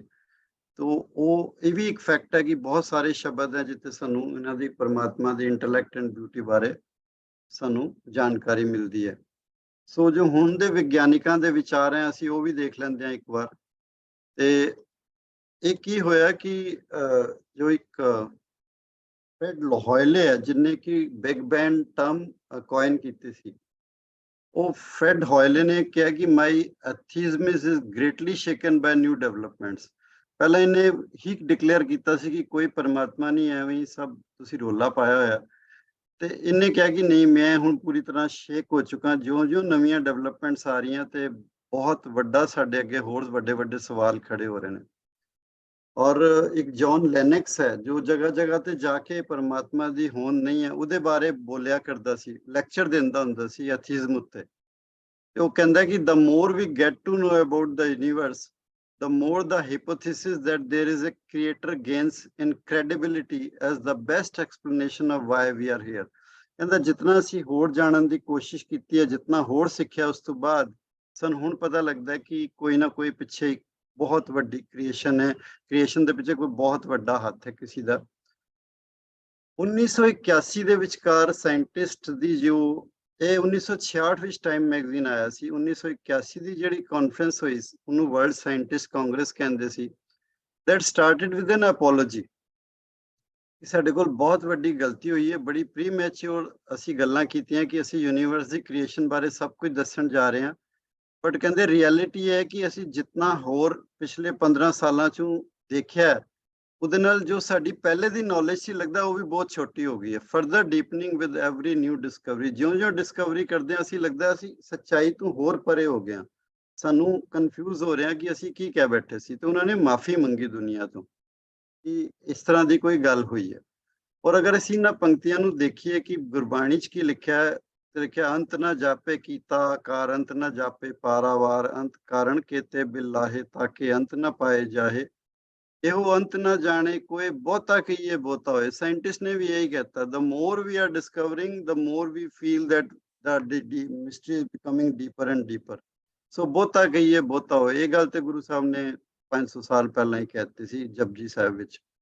ਸੋ ਇੱਥੇ ਜਾ ਕੇ ਫਿਰ ਪੂਰੀ ਤਰ੍ਹਾਂ ਵਿਚਾਰ ਦੁਬਾਰਾ ਮੈਚ ਹੋ ਗਏ, ਪਰ ਜੋ ਵੀ ਉਸ ਦੀ ਵਜ੍ਹਾ ਨਾਲ ਡੈਮੇਜ ਹੋਇਆ ਸੀ ਉਹ ਡੈਮੇਜ ਰਿਕਵਰ ਨਹੀਂ ਹੋ ਪਾਇਆ। ਜੋ ਸਾਇੰਟਿਸਟ ਨੇ ਜੋ ਪਹਿਲੇ ਸਟੇਟਮੈਂਟ ਦਿੱਤੀਆਂ ਉਹਦੀ ਵਜ੍ਹਾ ਨਾਲ ਦੁਨੀਆ ਜੋ ਵੀ ਡੈਮੇਜ ਹੋਇਆ ਉਹ ਨਹੀਂ ਰਿਕਵਰ ਹੋ ਪਾਇਆ। But scientists now they say we don't try to prove or disapprove God's existence because they know ਇਹ ਐਕਸਪੈਰੀਮੈਂਟ ਕੋਈ ਲੈਬ ਵਿੱਚ ਤੇ ਕੀਤਾ ਨਹੀਂ ਜਾ ਸਕਦਾ ਤੇ ਨਾ ਹੀ ਪਰਮਾਤਮਾ ਨੂੰ ਲੈਬ 'ਚ ਡਿਟੈਕਟ ਕੀਤਾ ਜਾ ਸਕਦਾ। ਇਸ ਕਰਕੇ ਉਹ ਕੁਐਸਚਨ ਹੁਣ ਰਹਿ ਹੀ ਨਹੀਂ ਗਿਆ ਕਿ ਸਾਇੰਸ ਨੇ ਕਦੀ ਪ੍ਰੂਵ ਕਰਨਾ ਜਾਂ ਨਹੀਂ ਕਰਨਾ। ਅਸੀਂ ਤਿੰਨੋਂ ਵਿਊਜ਼ ਨੂੰ ਲੈ ਕੇ ਚੱਲੀਏ, causality view, transcendental view and teleological view, ਤੇ ਅਸੀਂ ਇਹਦਾ ਇੱਕ ਸਾਡੇ ਕੋਲ ਨਿਚੋੜ ਜਿਹਾ ਨਿਕਲ ਕੇ ਸਾਹਮਣੇ ਆਉਂਦਾ ਹੈ ਕਿ this infinite source of all creation, actions, reasoning, powers, creativity, beauty, knowledge, universal laws, moral standards, they lead only to one answer. There is a creator holding absolute powers and control. इतना सब कुछ है कि ਸਾਨੂੰ ਉਸ ਪੂਰਾ ਦਾ ਪੂਰਾ ਮਹਿਸੂਸ ਹੋਣ ਲੱਗ ਜਾਂਦਾ ਕਿ ਸਾਰੀਆਂ ਪਾਵਰਸ, ਕਿਉਂਕਿ ਸਾਨੂੰ ਇੱਕ ਵੀ ਵਾਅਦੇ ਦਾ ਅਲਟੀਮੇਟ ਜਵਾਬ ਵੀ ਨਹੀਂ ਮਿਲ ਰਿਹਾ। ਸੋ ਅਲਟੀਮੇਟ ਐਬਸੋਲੂਟ ਪਾਵਰ ਔਰ ਕੰਟਰੋਲ ਸਿਰਫ ਇੱਕੋ ਕੋਲ ਹੈ। तो stamp of this truth ਨਾਮ is seen within and all around us. ਇਸ ਚੀਜ਼ ਦੀ ਜੋ ਸੱਚ ਦੀ ਜੋ ਸਟੈਂਪ ਹੈ ਉਹ ਹਰ ਚੀਜ਼ ਹਰ ਪਾਸੇ ਜਿੱਥੇ ਨਜ਼ਰ ਦੌੜਾਈਏ ਸਾਨੂੰ ਉਸੀ ਦੀ ਸਟੈਂਪ ਲੱਗੀ ਹੋਈ ਮਿਲਦੀ ਹੈ, ਜਿਹਦੇ ਬਾਰੇ ਕਬੀਰ ਸਾਹਿਬ ਨੇ ਵੀ ਕਿਹਾ, ਕਬੀਰ ਲੂਟਣਾ ਹੈ ਤਾਂ ਲੂਟ ਲੈ, ਰਾਮ ਨਾਮ ਹੈ ਲੂਟ। ਸ਼ਾਇਦ ਅਸੀਂ ਇਹਦੀ ਗਹਿਰਾਈ ਨੂੰ ਸਮਝਿਆ ਹੀ ਨਾ ਹੋਈਏ ਕਿ ਸਾਡੇ ਚਾਰੋਂ ਪਾਸੇ ਸਿਰਫ ਤੇ ਸਿਰਫ ਪਰਮਾਤਮਾ ਦੇ ਨਾਂ ਦੀ ਲੁੱਟ ਪਈ ਹੈ। ਸਾਡੀ ਹਿੰਮਤ ਹੈ ਅਸੀਂ ਉਸ ਬਿਊਟੀ ਨੂੰ, ਉਸ ਇੰਟੈਲੈਕਟ ਨੂੰ, ਉਸ ਨੌਲੇਜ ਨੂੰ, ਉਸ ਕ੍ਰੀਏਟੀਵਿਟੀ ਨੂੰ, ਉਹਦੀਆਂ ਪਾਵਰਸ ਨੂੰ ਸਮਝ ਸਕੀਏ ਔਰ ਉਸ ਸੱਚ ਤੱਕ ਪਹੁੰਚ ਕੇ ਉਸ ਨੂੰ ਨਾਮ ਖੱਟ ਸਕੀਏ। ਸੋ ਕਬੀਰ ਲੂਟਣਾ ਹੈ ਤਾਂ ਲੂਟ ਲੈ, ਉਹ ਤੇ ਕਬੀਰਦਾਸ ਜੀ ਕਰਨੇ ਚਾਰੋਂ ਪਾਸੇ ਹਰ ਚੀਜ਼ ਹਰ ਜ਼ਰਰੇ ਜ਼ਰਰੇ ਦੇ ਵਿਚਕਾਰ ਪਰਮਾਤਮਾ ਜਿੰਨਾ ਲੁੱਟਣਾ ਲੁੱਟ ਲਵੋ, ਪਰ ਅਗਰ ਅਸੀਂ ਨਾ ਸਮਝੀਏ ਤੇ ਪੂਰਾ ਵਿਅਰਥ ਵੀ ਜਾ ਸਕਦਾ। ਸੋ ਹੁਣ ਕਨਕਲੂਡਿੰਗ ਵਿਊ ਤੇ ਇਹ ਹੈ, ਤੇਰੀ ਕੁਦਰਤ ਤੂੰ ਹੈ ਜਾਣੇ ਔਰ ਨਾ ਦੂਜਾ ਜਾਣੇ, you alone know the creative power. Say kudrat or nature of creator had been a mystery and shall remain a mystery. ਇਹ ਮਿਸਟਰੀ ਕਦੀ ਖਤਮ ਨਹੀਂ ਹੋਣ ਵਾਲੀ। ਉਹ ਗੱਲ ਵੱਖਰੀ ਹੈ ਜਿਨ੍ਹਾਂ ਨੇ ਮਿਸਟਰੀ ਖਤਮ ਕਰ ਲਈ ਉਹ ਮਿਸਟਰੀ ਦੱਸਣ ਜੋਗੇ ਨਹੀਂ ਰਹੇ ਤੇ ਉਹ ਪਰਮਾਤਮਾ 'ਚ ਵਿਲੀਨ ਹੋ ਗਏ। ਉਹਨੂੰ ਵਰਡਸ ਦੇ ਵਿੱਚ ਨਹੀਂ ਕਿਹਾ ਜਾ ਸਕਦਾ, ਇਸ਼ਾਰੇ ਕੀਤੇ ਜਾ ਸਕਦੇ ਆ ਪਰ ਕਿਹਾ ਨਹੀਂ ਜਾ ਸਕਦਾ। So being mystical is the inherent quality of the creator. ਤੇ ਉਸ ਦੀ ਇੱਕ ਇਨਹੈਰੈਂਟ ਕੁਆਲਿਟੀ ਹੈ, ਜਿੱਥੇ ਨੀਆਂ ਕੁਆਲਿਟੀਜ਼ ਹੈ ਉਹ ਗੁਰੂ ਸਾਹਿਬ ਨੇ ਇਸ ਪੰਕਤੀਆਂ 'ਚ ਲਿਖ ਦਿੱਤੀ ਹੈ, ਤੇਰੀ ਕੁਦਰਤ ਤੂੰ ਹੈ ਜਾਣੇ। ਦੈਟ ਮੀਨਸ ਤੂੰ ਮਿਸਟੀਰੀਅਸ ਹੈ ਔਰ ਤੂੰ ਮਿਸਟੀਰੀਅਸ ਹੀ ਰਹੇਗਾ, ਕੋਈ ਦੂਸਰਾ ਨਹੀਂ ਜਾਣ ਪਾਏਗਾ। ਤੇ ਇਹਦੇ ਨਾਲ ਇੱਕ ਸਵਾਲ ਜੋ ਸੀ ਸਾਡਾ ਜਿੱਥੋਂ ਅਸੀਂ ਸ਼ੁਰੂ ਕੀਤਾ, ਇਜ਼ ਦੇਅਰ ਅ ਗॉड, ਇਹ ਬੜਾ ਫਿਕਟੀਸ਼ੀਅਸ ਜਿਹਾ ਕੁਐਸਚਨ ਨਿਕਲਿਆ। ਇਹਦਾ ਸਹੀ ਕੁਐਸਚਨ ਹੋਣਾ ਚਾਹੀਦਾ, can there B anything other than god. ਸਹੀ ਕੁਐਸਚਨ ਤੇ ਹੋਣਾ ਚਾਹੀਦਾ ਕਿ ਪਰਮਾਤਮਾ ਤੋਂ ਇਲਾਵਾ ਕੁਝ ਹੋਰ ਹੋ ਵੀ ਸਕਦਾ ਹੈ, ਪੋਸੀਬਲ ਹੀ ਨਹੀਂ ਹੈ ਕਿ ਕੁਝ ਹੋਰ ਹੋ ਜਾਏ। ਉਹ ਇਸ ਤੋਂ ਬਾਅਦ ਇੱਕ ਕੁਐਸਚਨ ਆਉਂਦਾ ਹੈ ਕਿ ਰੱਬ ਨੂੰ ਕਿੰਨੇ ਬਣਾਇਆ। ਇਹ ਬਹੁਤ ਅਸੀਂ ਫਾਸਟ ਵੀ ਲੈ ਲਵਾਂਗੇ ਕਿਉਂਕਿ ਕਾਫੀ ਇੱਥੇ ਜਾਣਕਾਰ ਸੰਗਤ ਬੈਠੀ ਹੈ। So universe came into existence one day, being nothing cannot create something. Nothing to the kuch create nahi ho sakta. Therefore there must be some kind of hidden power before this creation. If so, then who created this hidden power? Fir finally unnu kinne create ki? तो ਗੁਰਬਾਣੀ 'ਚ ਕਿਹਾ ਇਸ ਸਵਾਲ ਦਾ ਜਵਾਬ ਲੱਭਣ ਦੀ ਕੋਸ਼ਿਸ਼ ਨਾ ਕਰੋ, ਉਹ ਕਿਉਂਕਿ ਹਮੇਸ਼ਾ ਤੁਸੀਂ ਉਹਨੂੰ ਕਿਸੇ ਨੇ ਕ੍ਰੀਏਟ ਨਹੀਂ ਕੀਤਾ। ਇੱਥੇ ਥੋੜਾ ਜਿਹਾ ਧਿਆਨ ਸਿਰਫ ਇਹ ਰੱਖਣਾ ਕਿ ਅਸੀਂ ਉਹਨੂੰ ਕਈ ਵਾਰ ਸੈਲਫ ਕ੍ਰੀਏਟਿਡ ਕਹਿ ਦਿੰਦੇ ਹਾਂ ਸਹਿਬੰ ਨੂੰ। ਉਹ ਸੈਲਫ ਕ੍ਰੀਏਟਿਡ ਨਹੀਂ ਹੈ, ਉਹ ਸੈਲਫ ਐਗਜ਼ਿਸਟੈਂਟ ਹੈ। ਸਿਰਫ ਇੰਨਾ ਥੋੜਾ ਕੁ ਧਿਆਨ ਰੱਖਣਾ, ਕਿਉਂਕਿ ਅਗਰ ਅਸੀਂ ਕਹੀਏ ਸੈਲਫ ਕ੍ਰੀਏਟਿਡ ਦਾ ਮਤਲਬ ਇੱਕ ਦਿਨ ਤੋਂ ਪਹਿਲਾਂ ਉਹ ਨਹੀਂ ਸੀ, ਉਹਨੇ ਆਪਣੇ ਆਪ ਨੂੰ ਉਸ ਦਿਨ ਕ੍ਰੀਏਟ ਕੀਤਾ। ਪਰ ਜੋ ਸੈਲਫ ਐਗਜ਼ਿਸਟੈਂਟ ਹੈ ਦੈਟ ਮੀਨਸ ਉਹ ਆਦ ਹਮੇਸ਼ਾ ਤੋਂ ਹੀ ਸੀ, ਉਹਦਾ ਕੋਈ ਆਦ ਐਕਚੁਅਲ ਨਹੀਂ ਸੀ। तो आद सच जुगाद सच है भी सच नानक होसी भी सच। So he always existed. So he did not create himself, he always existed. So ਅਸੀਂ ਨਹੀਂ ਜਾਣਦੇ, ਉਹ ਵੀ ਸਾਡੇ ਲਈ ਮਿਸਟਰੀ ਹੈ। So he is there in his creation, he is there everywhere. he shall continue to be there forever and forever। ਤੇ ਉਹ ਸਤਿ ਸ਼੍ਰੀ ਅਕਾਲ ਦੇ ਵੀ ਡੀਪਰ ਮੀਨਿੰਗ ਹੈ ਨੇ। ਟਰਥ ਮੀਨਸ ਪਰਮ ਹਮੇਸ਼ਾ ਰਹਿਣ ਵਾਲੀ ਸੱਚਾਈ ਹੈ, ਸੁਪਰੀਮ ਹੈ, ਸਮੇਂ ਤੋਂ ਪਰੇ ਹੋ। ਸੋ ਸਤਿ ਸ਼੍ਰੀ ਅਕਾਲ ਵੀ ਸਾਨੂੰ ਉਹੀ ਮੈਸੇਜ ਦੇ ਕੇ ਜਾਂਦੇ ਆ। So as per Guru, there is nothing like origin of God। परमात्मा ਦਾ ਕਦੀ ਕੋਈ origin ਨਹੀਂ ਹੋਇਆ। This infinite source of creation has always existed and shall ever continue to exist। This power is mystical by nature and therefore creation also is full of mysteries। Creation is temporary like a game, but the real behind the creation is ever pervading or eternal। जो पीछे चल रहा है वो हमेशा रहना है। Creation आएगी जाएगी, वो चलती रहेगी, कई बार आएगी कई बार जाएगी। So this is why God is also called truth। ਅਸੀਂ ਪਰਮਾਤਮਾ ਨੂੰ truth ਵੀ ਕਿਹਾ ਜੋ ਹਮੇਸ਼ਾ ਰਹਿਣ ਵਾਲਾ ਹੈ। An enlightened soul can realize the truth but cannot describe it। ਉਹਨੂੰ ਜਾਣ ਤੇ ਜਾਂਦੇ ਨੇ ਲੋਕ, ਕਈਆਂ ਨੇ ਜਾਣਿਆ ਵੀ ਹੈ, ਪਰ ਉਹਨੂੰ ਡਿਸਕ੍ਰਾਈਬ ਨਹੀਂ ਕੀਤਾ ਗਿਆ ਕਿਉਂਕਿ ਉਹ ਇੱਕ ਐਕਸਪੀਰੀਐਂਸ਼ੀਅਲ ਜਰਨੀ ਹੈ। ਜਿਹਨੇ ਨਹੀਂ ਐਕਸਪੀਰੀਐਂਸ ਕੀਤਾ ਉਹਨੂੰ ਇਹ ਦੱਸਣਾ। ਉਹ ਦੁਨੀਆ 'ਚ ਅਸੀਂ ਕਈ ਚੀਜ਼ਾਂ ਜਾਣਦੇ ਹਾਂ ਐਕਸਪੀਰੀਐਂਸ਼ੀਅਲੀਆਂ। ਕਿਸੇ ਨੇ ਅਗਰ ਨਮਕ ਨਹੀਂ ਖਾਧਾ ਉਹਨੂੰ ਵੀ ਨਹੀਂ ਅਸੀਂ ਸਮਝਾ ਸਕਦੇ ਕਿ ਨਮਕ ਕਿਹੋ ਜਿਹਾ ਹੁੰਦਾ ਹੈ ਜਾਂ ਚੀਨੀ ਕਿਹੋ ਜਿਹੀ ਹੁੰਦੀ ਹੈ ਟੇਸਟ, ਉਹਨੂੰ ਵਰਡਸ ਵਿੱਚ ਨਹੀਂ ਸਮਝਾਇਆ ਜਾ ਸਕਦਾ। So it's N experiential journey.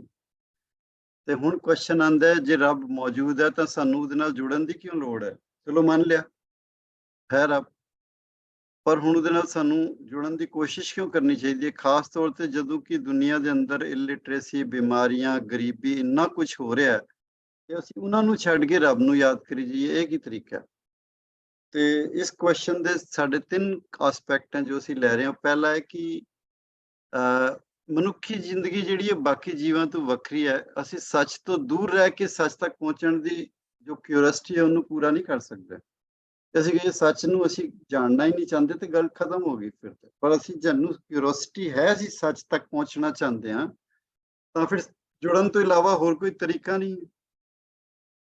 ਦੂਸਰਾ ਰੀਜ਼ਨ ਹੈ ਕਿ परमात्मा ने जो गेम शुरू की असी उस गेम दे विच आ चुके हैं। साडे कोल इस टाइम चॉइस नहीं है कि गेम चाहिए या नहीं है, असी we are into the game. So how will we ensure that we are playing the game correctly or not? असी ठीक तरह गेम खेड रहे हैं या नहीं खेड रहे? ਉਹਦੇ ਰੂਲਸ ਵੀ ਤੇ ਸਾਨੂੰ ਪਰਮਾਤਮਾ ਤੋਂ ਹੀ ਪੁੱਛਣੇ ਪੈਣੇ ਆ ਨਾ। ਉਹ ਗੁਰੂ ਦੇ ਥਰੂ ਆਣਗੇ, ਗੱਲ ਵੱਖਰੀ ਹੈ। ਪਰ ਲਿਖਨਾਵੇਂ ਧਰਮ ਬਹਾਲਿਆ, ਧਰਮ ਤੇ ਉਸੀ ਨੇ ਬਹਾਲ ਕਰਤਾ ਸੀ ਜਿਹਨੂੰ ਗੁਰੂ ਨੇ ਫਾਈਨਲੀ ਸਾਡੇ ਸਾਹਮਣੇ ਰਿਵੀਲ ਕੀਤਾ। ਤੇ ਜੇ ਅਸੀਂ ਉਸ ਗੇਮ ਨੂੰ ਠੀਕ ਖੇਡਣਾ ਤੇ ਤਾਂ ਵੀ ਸਾਨੂੰ ਵਾਪਸ ਪਰਮਾਤਮਾ ਨਾਲ ਹੀ ਜੁੜਨਾ ਪਏਗਾ।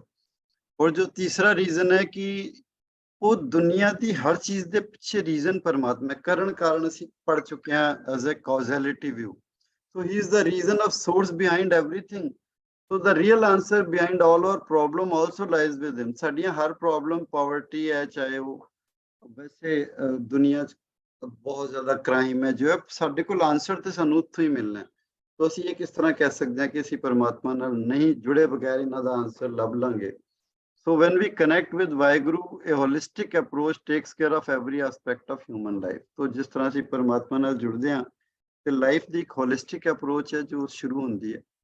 ਸੋ human life is incomplete without connect with the original source of life. ਇਹ ਸਾਡਾ ਤੀਸਰਾ ਕੁਐਸਚਨ ਸੀ। ਔਰ ਅਗਰ ਅਸੀਂ ਇਹਨੂੰ ਕੰਬਾਈਨ ਕਰਕੇ ਦੇਖੀਏ ਸਾਰੇ ਨੂੰ, ਤੇ ਗੁਰੂ ਸਾਹਿਬ ਨੇ ਵੀ ਕਿਹਾ ਲੱਖ ਅਡੰਬਰ ਬਹੁਤ ਵਿਸਥਾਰਾ, ਚਾਹੇ ਤੁਸੀਂ ਇਹਨੂੰ ਕੋ ਪਾਵਰਟੀ ਹੈ, ਇਹ ਹੈ, ਉਹ ਹੈ। ਦੁਨੀਆ ਦਾ ਇੰਨਾ ਜ਼ਿਆਦਾ ਅਡੰਬਰ ਔਰ ਵਿਸਥਾਰ ਹੈ, ਬਟ ਨਾਮ ਬਿਨਾ ਝੂਠੇ ਪਾਸਾਰਾ। ਇਹਨਾਂ ਨੂੰ ਅਗਰ ਸੱਚ ਵਿੱਚ ਕਨਵਰਟ ਕਰਨਾ ਹੈ, ਇਹਨਾਂ ਦੀ ਰਿਐਲਿਟੀ ਤੱਕ ਜਾਣ ਕੇ ਇਹਨਾਂ ਦੇ ਆਨਸਰ ਲੱਭਣੇ ਆ, ਤੇ ਤੁਹਾਨੂੰ ਨਾਮ ਨਾਲ ਹੀ ਜੁੜਨਾ ਪਏਗਾ। ਉਸ ਤੋਂ ਬਿਨਾਂ ਤੁਹਾਡਾ ਗੁਜ਼ਾਰਾ ਨਹੀਂ ਹੈ। ਔਰ ਜੋ ਬੇਸਿਕ ਕੁਐਸਚਨ ਸੀ ਉਹ ਹਰ ਕੁਐਸਚਨ, ਕਿਉਂਕਿ ਸਾਰਾ ਦਾ ਸਾਰਾ ਪਸਾਰਾ ਉਸੀ ਦਾ ਹੈ। ਅਸੀਂ ਉਹਨੂੰ ਅਡੰਬਰ ਵੀ ਕਹਿਤਾ, ਉਹਨੂੰ ਖਰਾਬ ਵੀ ਕੀਤਾ, ਜੋ ਵੀ ਕੀਤਾ, ਉਹਨੂੰ ਠੀਕ ਕਰਨ ਲਈ ਵੀ ਸਾਨੂੰ ਪਰਮਾਤਮਾ ਨਾਲ ਹੀ ਜੁੜਨਾ ਪਏਗਾ। ਨਾਮ ਬਿਨਾ ਝੂਠੇ ਪਾਸਾਰਾ। ਅਸੀਂ ਸਿਰਫ ਉਹਦੇ 'ਚ ਲੱਗੇ ਰਹਾਂਗੇ ਔਰ ਉੱਥੇ ਨਹੀਂ ਜਾਵਾਂਗੇ ਤੇ ਉਹ ਪਸਾਰਾ ਝੂਠਾ ਰਹੇਗਾ। ਜੇ ਉੱਥੇ ਪਹੁੰਚ ਜਾਵਾਂਗੇ ਤੇ ਉਹ ਪਸਾਰੇ ਨੂੰ ਅਸੀਂ ਸੱਚ ਵੀ ਕਰ ਸਕਦੇ। ਫਿਰ ਕੁਐਸਚਨ ਆਉਂਦਾ ਕਿ ਬ੍ਰਹਮ ਦੇ ਨਾਲ ਜੁੜਨ ਲਈ ਕਿਹੜੇ ਪ੍ਰਮੁੱਖ ਫਿਲਾਸਫੀਜ਼ ਨੇ ਵਰਲਡ ਦੀਆਂ? So there are 3 prominent philosophy, that is pluralism, dualism and monism. I think ये भी बहुत ज़्यादा डिटेल च एक्सप्लेन करने की जरूरत नहीं है। फिर भी थोड़ा जा असी अगर क्विकली देखिए तो प्लूरलिज्म है theory or system that recognizes more than one ultimate principle. Pluralism के अंदर सिर्फ एक चीज़ नाल दुनिया नहीं बनी, हो जाए बड़े सारे इकट्ठियां चीज़ां हुई जिहदे नाल जाके दुनिया बनी। ਉਹ ਕੋਈ ਇੱਕ ਨਹੀਂ ਸੀ, ਮਤਲਬ ਵੱਖਰੇ ਵੱਖਰੇ ਪ੍ਰਿੰਸੀਪਲ ਸੀ, ਉਹਨਾਂ ਸਾਰਿਆਂ ਨੂੰ ਅਸੀਂ ਵੱਖਰੇ ਵੱਖਰੇ ਤਰੀਕੇ ਨਾਲ ਹੀ ਦੇਖ ਸਕਦੇ ਹਾਂ। ਔਰ ਇਹਦੇ ਵਿਚਕਾਰ ਉਹ ਹੀ ਕਹਿੰਦੇ ਨੇ ਮਲਟੀਪਲ ਮਿਊਚੁਅਲੀ ਇੰਡੀਪੈਂਡੈਂਟ ਸੈਂਸਿਸ ਹੈ ਕਿ ਇਹਨਾਂ ਦੋਨਾਂ ਦਾ ਆਪਸ ਕੀ ਰਿਲੇਸ਼ਨ ਹੈ, ਮੈਂ ਦੇਖ ਰਿਹਾ ਜਾਂ ਸੁਣ ਰਿਹਾ, ਨੂੰ ਕਿਉਂ ਕੰਬਾਈਨ ਕਰਨਾ ਚਾਹੁੰਦੇ ਹੋ। 5 ਬੇਸਿਕ, ਜਿਵੇਂ 5 ਤੱਤ ਤੋਂ ਸਰੀਰ ਬਣਿਆ ਲੋਕ ਕਹਿੰਦੇ ਨੇ, ਤੇ ਉਹ ਤੁਸੀਂ 5 ਹੀ ਰਹਿਣ ਦਿਓ ਉਹਨਾਂ ਨੂੰ, ਕਿਉਂ ਤੁਸੀਂ ਕਹਿੰਦੇ ਹੋ ਇੱਕੋ ਇਹਦੇ ਪਿੱਛੇ। ਜਾਂ date is holding different power, ਜਿਵੇਂ ਕਿ ਜੋ ਦੇਵੀ ਦੇਵਤਾ ਨੇ ਉਹਨਾਂ ਦੀਆਂ ਵੱਖਰੀਆਂ ਵੱਖਰੀਆਂ ਪਾਵਰ ਕਰਕੇ ਪਲੂਰਲਿਜ਼ਮ ਵਾਲੇ ਦੇਖਦੇ ਨੇ। ਤੇ ਗੁਰਬਾਣੀ ਚ ਪਲੂਰਲਿਜ਼ਮ ਦਾ ਜ਼ਿਕਰ ਜ਼ਰੂਰ ਆਇਆ, ਔਰ ਅਸੀਂ ਬਾਅਦ ਚ ਹੋਰ ਡਿਸਕਸ ਕਰਾਂਗੇ। 5 ਤੱਤ ਕੋ ਤਨ ਰਚਿਓ ਜਾਨੋ ਚਤੁਰ ਸੁਜਾਨ, ਜੈ ਤੇ ਉਪਜਿਓ ਨਾਨਕਾ ਲੀਨ ਤਾਏ ਮਹਿਮਾਨ। ਕਿ ਜ਼ਰੂਰ 5 ਤੱਤਾਂ ਤੋਂ ਠੀਕ ਹੈ, ਜੋ ਤੁਸੀਂ ਚਤੁਰ ਸੁਜਾਨ ਲੋਕ ਕਹਿ ਰਹੇ ਨੇ, ਮੰਨ ਲਓ, ਚਲੋ ਛੋੜੋ, ਝਗੜਾ ਨਹੀਂ ਕਰਨਾ। ਤੇ ਉਹ ਪਲੂਰਲਿਜ਼ਮ ਦਾ ਇੱਕ ਤਰ੍ਹਾਂ ਦਾ ਰੈਫਰੈਂਸ ਜ਼ਰੂਰ ਆਉਂਦਾ।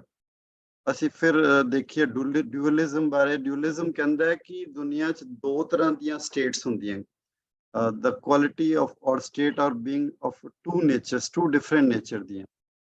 ਔਰ ਜਿਵੇਂ ਕਿ ਆਬਜੈਕਟਿਵ ਐਂਡ ਸਬਜੈਕਟਿਵ, ਪਲੇਟੋ ਨੇ ਸਭ ਤੋਂ ਪਹਿਲੇ ਡਿਊਅਲਿਜ਼ਮ ਦੀ ਥਿਉਰੀ ਦਿੱਤੀ ਸੀ। ਫਿਰ ਮੈਟਰ ਐਂਡ ਡਾਰਕ ਮੈਟਰ, ਪਾਪ ਔਰ ਪੁੰਨ, ਅਬਰਾਹਮਿਕ ਗॉड ਐਂਡ ਸੈਤਨ, ਸ਼ੈਤਾਨ ਔਰ ਪਰਮਾਤਮਾ, 2 ਚੀਜ਼ਾਂ ਕਰਕੇ ਹੀ ਹੋ ਪਾਈ ਹੈ ਦੁਨੀਆ ਸੰਭਵ। ਉਹ ਦੋਨੋਂ ਅਪੋਜ਼ਿਟ ਹੁੰਦੀਆਂ। ਔਰ ਇਹ ਬੜਾ ਇੱਕ ਡਿਫਰੈਂਟ ਜਿਹਾ ਸਾਨੂੰ ਵਿਊ ਲੱਗਦਾ ਕਿ ਇਹ ਸਭ ਮਤਲਬ ਚੀਜ਼ਾਂ ਜਿਹੜੀਆਂ ਨੇ, ਅਸੀਂ ਧਿਆਨ ਨਾਲ ਸੋਚੀਏ ਤੇ ਇਹਨਾਂ ਦਾ ਕੋਈ ਰੈਲੇਵੈਂਸ ਹੈ ਵੀ ਹੈ, ਐਸਾ ਨਹੀਂ ਕਹਿ ਸਕਦੇ ਇਹਨਾਂ ਦੀ ਰੈਲੇਵੈਂਸ ਨਹੀਂ ਹੈ। ਤੇ ਇਹਦੇ ਬਾਰੇ ਜੋ ਗੁਰਬਾਣੀ ਵੀ ਹੈ, ਉਹ ਵੀ ਗੁਰੂ ਸਾਹਿਬ ਵੀ ਕਹਿੰਦੇ ਆਪ ਕਥੇ ਆਪ ਸੁਣਨੇ ਹਾਰ, ਕਿ ਕਹਿਣ ਵਾਲਾ ਵੀ ਹੈ ਔਰ ਸੁਣਨ ਵਾਲਾ ਹੈ, 2 ਅਲੱਗ ਆਈਡੈਂਟਿਟੀ ਜ਼ਰੂਰ ਨੇ। ਔਰ ਅੱਗੇ ਅਸੀਂ ਚੱਲ ਕੇ ਦੇਖਦੇ ਹਾਂ ਹੀ ਹਿਮਸੈਲਫ ਤੇ ਗੁਰੂ ਸਾਹਿਬ ਨੇ ਡੂਅਲਿਜ਼ਮ ਦਾ ਵੀ, ਔਰ ਇੱਥੇ ਵੀ ਕਿਹਾ ਦੁਈ ਕੁਦਰਤ ਸਾਜੀਏ ਕਰਾਸਨ ਡਿੱਠੋ ਚਾਓ, ਕਿ 2 ਤਰ੍ਹਾਂ ਦੀ ਕੁਦਰਤ ਸਾਜ ਕੇ। ਇੱਥੇ ਕਈ ਵਾਰ ਅਸੀਂ ਇਹ ਵੀ ਅਰਥ ਕਰਦੇ ਹਾਂ ਕਿ ਪਹਿਲੇ ਪਰਮਾਤਮਾ ਆਪ ਆਏ, ਫਿਰ ਉਹਨਾਂ ਨੇ ਕੁਦਰਤ ਬਣਾਈ। ਪਹਿਲਾਂ ਦੇ ਪਰਮਾਤਮਾ ਆਪ ਆਏ ਨਹੀਂ, ਪਰਮਾਤਮਾ ਹੀ ਹਮੇਸ਼ਾ ਹੀ ਸਨ, ਇਸ ਕਰਕੇ ਉਹ ਪਹਿਲੇ ਵਾਲੀ ਗੱਲ ਨਹੀਂ ਹੈ। ਦੂਈ ਦਾ ਮਤਲਬ ਹੈ 2 ਤਰ੍ਹਾਂ ਦੀ ਕੁਦਰਤ ਸਾਜ ਕੇ ਪਰਮਾਤਮਾ ਆਪ ਆਸਨ ਦੇ ਵਿੱਚ ਡਿੱਠੋ ਚਾਓ। ਉਹ 2 ਤਰ੍ਹਾਂ ਦੀ ਹੈ, ਆਪ ਕਥੈ ਆਪ ਸੁਣਿਆ, ਕਹਿਣ ਵਾਲੇ ਔਰ ਸੁਣਨ ਵਾਲੇ ਬਣਾਏ। ਇਸ ਤਰ੍ਹਾਂ ਦੀਆਂ ਕਰੋੜਾਂ ਐਗਜ਼ਾਮਪਲ ਨੇ ਜਿੱਥੇ ਡੂਅਲਿਜ਼ਮ ਅਸੀਂ ਦੇਖਦੇ ਹਾਂ ਆਮਨੇ ਸਾਹਮਣੇ। ਸੋ ਹੀ fashioned this creation in 2 ways, seated within the creation he beholds it with delight। ਤੇ ਗੁਰੂ ਸਾਹਿਬ ਨੇ ਐਸਾ ਨਹੀਂ ਕਿ ਡੂਅਲਿਜ਼ਮ ਨੂੰ ਰਿਜੈਕਟ ਕੀਤਾ ਹੋਇਆ ਜਾਂ ਪਲੂਰਲਿਜ਼ਮ ਨੂੰ ਰਿਜੈਕਟ ਕੀਤਾ ਹੋਇਆ, ਗੁਰੂ ਸਾਹਿਬ ਨੇ ਉਹਦਾ ਜ਼ਿਕਰ ਜ਼ਰੂਰ ਕੀਤਾ ਹੈ। ਔਰ ਫਿਰ ਅਸੀਂ ਗੱਲ ਕਰਦੇ ਹਾਂ ਮੋਨਿਜ਼ਮ ਦੀ। ਮੋਨਿਜ਼ਮ ਦੇ ਬਾਰੇ everything can be explained as single reality, ਮਤਲਬ ਮੋਨਿਜ਼ਮ ਦੇ ਹਿਸਾਬ ਨਾਲ ਹਰ ਚੀਜ਼ ਨੂੰ ਅਲਟੀਮੇਟਲੀ ਇੱਕ ਹੀ ਹੈ। ਤੇ ਉਹ ਫਿਰ ਅਸੀਂ creator and creation is one, cause and effect is one, matter and energy is one, happiness and sorrow is also created from one only. ਤੋ ਇਸ ਤਰ੍ਹਾਂ ਦੀਆਂ ਐਗਜ਼ਾਮਪਲ ਗੁਰਬਾਣੀ 'ਚ ਸਾਨੂੰ ਬਹੁਤ ਮਿਲਣਗੀਆਂ, ਜਿੱਥੇ ਸਾਨੂੰ ਪਤਾ ਲੱਗਦਾ ਹੈ ਕਿ ਗੁਰੂ ਸਾਹਿਬ ਦਾ ਜੋ ਅਲਟੀਮੇਟ ਵਿਚਾਰ ਹੈ ਉਹ ਮੋਨਿਜ਼ਮ ਬਾਰੇ ਹੀ ਹੈ। ਉਹ ਮੋਨਿਜ਼ਮ ਦੇ ਉੱਤੇ ਹੀ ਆਪਣੇ ਨੂੰ ਜ਼ਿਆਦਾ ਐਕਸਪ੍ਰੈਸ ਕਰ ਰਹੇ ਨੇ। ਔਰ ਫਿਰ ਜੇ ਅਸੀਂ ਦੇਖੀਏ ਵੀ ਤੇ ਜਲਸ ਤੂੰ ਹੀ, ਥਲਸ ਤੂੰ ਹੀ, ਨਦਿਸ ਤੂੰ ਹੀ, ਨਦਸ ਤੂੰ ਹੀ, ਜਲ ਵਿੱਚ, ਥਲ ਵਿੱਚ, ਨਦੀ ਵਿੱਚ, ਲਹਿਰਾਂ ਵਿੱਚ, ਵਰਖਾਂ ਵਿੱਚ, ਪੱਤਿਆਂ ਵਿੱਚ, क्षितिज ਵਿੱਚ ਔਰ ਆਕਾਸ਼ ਵਿੱਚ ਪਰਮਾਤਮਾ ਤੂੰ ਹੀ ਹੈ। ਸੋ ਹੋਰ ਕੁਝ ਵੀ ਨਹੀਂ ਹੈ। ਤੇ ਇਸ ਤਰ੍ਹਾਂ ਦੇ ਨਾਲ ਬਾਕੀ ਤੇ ਬਾਣੀ 'ਚ ਹੈ ਹੀ ਹੈ। ਇਹ ਤੇ ਗੁਰੂ ਗੋਬਿੰਦ ਸਿੰਘ ਜੀ ਦੀ ਬਾਣੀ ਤੋਂ ਹੈ, ਤੇ ਇਸ ਕਰਕੇ ਅਸੀਂ ਕਹਿ ਸਕਦੇ ਹਾਂ ਕਿ ਪੂਰੀ ਤਰ੍ਹਾਂ ਨਾਲ ਮੋਨਿਜ਼ਮ ਦੇ ਉੱਤੇ ਬਹੁਤ ਬਹੁਤ ਬਹੁਤ ਹਾਈ ਫੋਕਸ ਹੈ। ਉਹ ਜੋ ਬੇਸਿਕਲੀ ਏਕੰਕਾਰ ਦਾ ਵੀ ਕਨਸੈਪਟ ਹੈ, ਉਹ ਵੀ ਸਾਨੂੰ ਮੋਨਿਜ਼ਮ ਦੀ ਤਰਫ ਹੀ ਲੈ ਜਾਂਦਾ। There is but one god, ਹੋਰ ਕੁਝ ਨਹੀਂ, ਸਿਰਫ ਇੱਕੋ ਇੱਕ ਪਰਮਾਤਮਾ ਹੀ ਹੈ। ਔਰ ਅਸੀਂ ਅੱਗੇ ਚੱਲਦੇ ਹਾਂ ਹੁਣ ਮੋਨਿਜ਼ਮ ਤੋਂ। ਹੁਣ ਅਸੀਂ ਇਹ ਦੇਖਦੇ ਹਾਂ ਕਿ ਗੁਰਬਾਣੀ ਦੇ ਵਿਚਕਾਰ ਇਹ ਪਲੂਰਲਿਜ਼ਮ ਔਰ ਡਿਊਅਲਿਜ਼ਮ ਦੀਆਂ ਵੀ ਗੱਲਾਂ ਕਿਤੇ ਕਿਤੇ ਕਿਉਂ ਹੋਈਆਂ। ਤੇ ਗੁਰਬਾਣੀ ਜਿਹੜੀ ਹੈ ਨਾ, ਉਹ ਸਾਰੀਆਂ ਫਿਲਾਸਫੀਜ਼ ਨੂੰ ਰੀਕਨੈਕਟ ਕਰਦੀ ਹੈ ਮੋਨਿਜ਼ਮ ਵੱਲ। ਅਸੀਂ ਦੁਬਾਰਾ ਉਹ ਐਗਜ਼ਾਮਪਲ ਲੈਂਦੇ ਹਾਂ, ਆਪ ਕਥੇ ਆਪ ਸੁਣਨੇ ਹਾਰ। ਮੰਨ ਲਿਆ 2 ਚੀਜ਼ਾਂ ਸਾਹਮਣੇ ਸਾਡੇ ਹੈ ਨੇ, ਪਰ ਉਹ ਆਪ ਹੀ ਹੈ। ਤੁਸੀਂ ਦੇਖੋ ਦੋਨੋਂ ਜਗ੍ਹਾ ਆਪ ਇਸਤੇਮਾਲ ਕਰਕੇ ਗੁਰੂ ਸਾਹਿਬ ਨੇ ਕੀ ਕੀਤਾ ਹੈ, ਡੂਅਲਿਜ਼ਮ ਨੂੰ ਮੰਨਣ ਤੋਂ ਬਾਅਦ ਉਹਨੂੰ ਕਿਹਾ ਉਹ ਅਲਟੀਮੇਟਲੀ ਉਹਦੇ ਪਿੱਛੇ ਇੱਕ ਸਟੈਪ ਹੋਰ ਪਿੱਛੇ ਜਾਓ ਤੇ ਇੱਕ ਹੀ ਹੈ। ਤੁਹਾਨੂੰ ਜ਼ਰੂਰ 2 ਨਜ਼ਰ ਆ ਰਹੇ ਹੋਣੇ ਹੈ, ਬਟ ਉਹ ਐਕਚੁਅਲ ਇੱਕ ਹੈ। ਹੁਣ ਅਸੀਂ ਗੱਲ ਕਰੀਏ ਅਗਰ ਮੋਨਿਜ਼ਮ ਦੀ, ਤੇ ਉੱਥੇ ਵੀ ਕਹਿੰਦੇ 5 ਤੱਤ ਕੋ ਤਨ ਰਚਿਓ ਜਾਨੋ ਚਤੁਰ ਸੁਜਾਨ। ਚਲੋ ਠੀਕ ਹੈ, ਤੁਸੀਂ ਚਤੁਰ ਸੁਜਾਨ ਬੰਦਿਆਂ ਨੇ। ਵੈਸੇ ਗੁਰਬਾਣੀ ਦੇ ਹਿਸਾਬ ਨਾਲ 5 ਤੱਤ ਵਾਲਾ ਕੋਈ ਬਹੁਤ ਬੇਸਿਕ ਫੰਡਾ ਨਹੀਂ ਹੈ, ਉਹਨੂੰ ਐਜ਼ ਅ ਮੈਟਾਫੋਰ ਹੀ ਯੂਜ਼ ਕੀਤਾ ਗਿਆ। ਪਰ ਉਹ ਕਹਿੰਦੇ ਜੈ ਤੇ ਉਪਜਿਓ ਨਾਨਕਾ ਲੀਨ ਤਾਹੇ ਮਹਿਮਾਨ, ਤੋ ਜਿੰਨਾ ਤੂੰ ਇਹ ਪੰਜੋ ਆਏ ਨੇ ਤੂੰ ਆਪਣੇ ਆਪ ਨੂੰ ਉਹਦੇ ਚ ਲੀਨ ਕਰਨਾ, ਤੂੰ ਇਹਨਾਂ ਪੰਜਾਂ ਤੇ ਕਿਉਂ ਰੁਕ ਗਿਆ? ਚੱਲ ਪੰਜ ਤੈਨੂੰ ਦਿਖਦੇ ਨੇ ਉਹਦੀਆਂ ਜੋ ਵੀ ਜਿਸ ਫਾਰਮ ਤੇ ਉਹਨਾਂ ਨੂੰ ਵੱਖਰਾ ਕਿਉਂ ਕਰ ਰਿਹਾ ਹੈ? ਉਹਨਾਂ ਨੂੰ ਤੂੰ ਪਿੱਛੇ ਜੋ ਇੱਕ ਚੱਲ ਰਿਹਾ ਤੂੰ ਉਹਦੇ ਵੱਲ ਤੇ ਗੁਰੂ ਸਾਹਿਬ ਬੜੇ ਕਲੀਅਰ ਸਨ ਕਿ ਜਿਹੜਾ ਜਿੱਥੇ ਬੈਠਾ ਉਹਨੂੰ ਨਾਲ ਲੈ ਕੇ ਚੱਲੋ ਔਰ ਫਾਈਨਲੀ ਉਹਨੂੰ ਲੈ ਆਓ ਆਪਣਾ ਮੋਨਿਜ਼ਮ ਦੀ ਤਰਫ। ਉਹਨੂੰ ਜ਼ਿਆਦਾ ਬਹਿਸ ਕਰਨ ਦੀ ਲੋੜ ਨਹੀਂ ਕਿ ਡੂਅਲਿਜ਼ਮ ਹੈ ਜਾਂ ਪਲੂਰਲਿਜ਼ਮ ਹੈ ਜਾਂ ਨਹੀਂ ਹੈ, ਜੋ ਹੈ ਮੰਨ ਲਿਆ ਨਾ। ਹੁਣ ਤੁਸੀਂ ਇਹਨਾਂ ਦੇ ਪਿੱਛੇ ਜੋ ਹੈ ਉਹਨੂੰ ਦੇਖੋ, ਉਹ ਉਹਨਾਂ ਦਾ ਬੜਾ ਹਿਸਾਬ ਕਿਤਾਬ ਬਿਲਕੁਲ ਵੱਖਰੇ ਤਰੀਕੇ ਨਾਲ ਲੋਕਾਂ ਨੂੰ ਸਮਝਾਉਣ ਦਾ। ਇਸ ਤੋਂ ਬਾਅਦ ਅਸੀਂ ਇੱਕ ਹੋਰ ਕੁਐਸਚਨ ਚੱਲਦੇ ਹਾਂ, ਕਿਹੜੇ ਕਿਹੜੇ ਵੱਖ-ਵੱਖ ਵਿਸ਼ਵਾਸ ਲੋਕਾਂ ਨੂੰ ਸ਼ਕਤੀ ਨਾਲ ਜੋੜਦੇ ਨੇ? ਉਹਨੇ ਬੇਸਿਕਲੀ ਅਥੀਸਟ, ਐਗਨੋਸਟਿਕਸ, ਪੋਲੀਥੀਸਟ, ਮੋਨੋਥੀਸਟ ਐਂਡ ਪੈਨਥੀਸਟ। ਇਹ ਨਾਸਤਿਕ ਜੋ ਵੀ ਹੈ, ਅਸੀਂ ਸ਼ਾਇਦ ਥੋੜਾ ਜਿਹਾ ਇਹਨਾਂ ਨੂੰ ਈਜ਼ੀਲੀ ਸਮਝਦੇ ਵੀ ਹਾਂ। ਜਿਹੜੇ ਪਰਮਾਤਮਾ ਨੂੰ ਨਹੀਂ ਮੰਨਦੇ ਉਹ 1674 ਤੋਂ ਸਾਨੂੰ ਕੁਝ ਪੇਪਰਸ ਮਿਲਦੇ ਆ ਜਿਹੜੇ ਮਾਥਿਆਸ ਨੂਟਜ਼ਨ ਕੋਈ ਹੈ ਸੀ, ਉਹਨੇ ਲਿਖੇ ਸੀ 3 ਪੇਪਰ ਕਿ ਪਰਮਾਤਮਾ ਹੋ ਹੀ ਨਹੀਂ ਸਕਦਾ।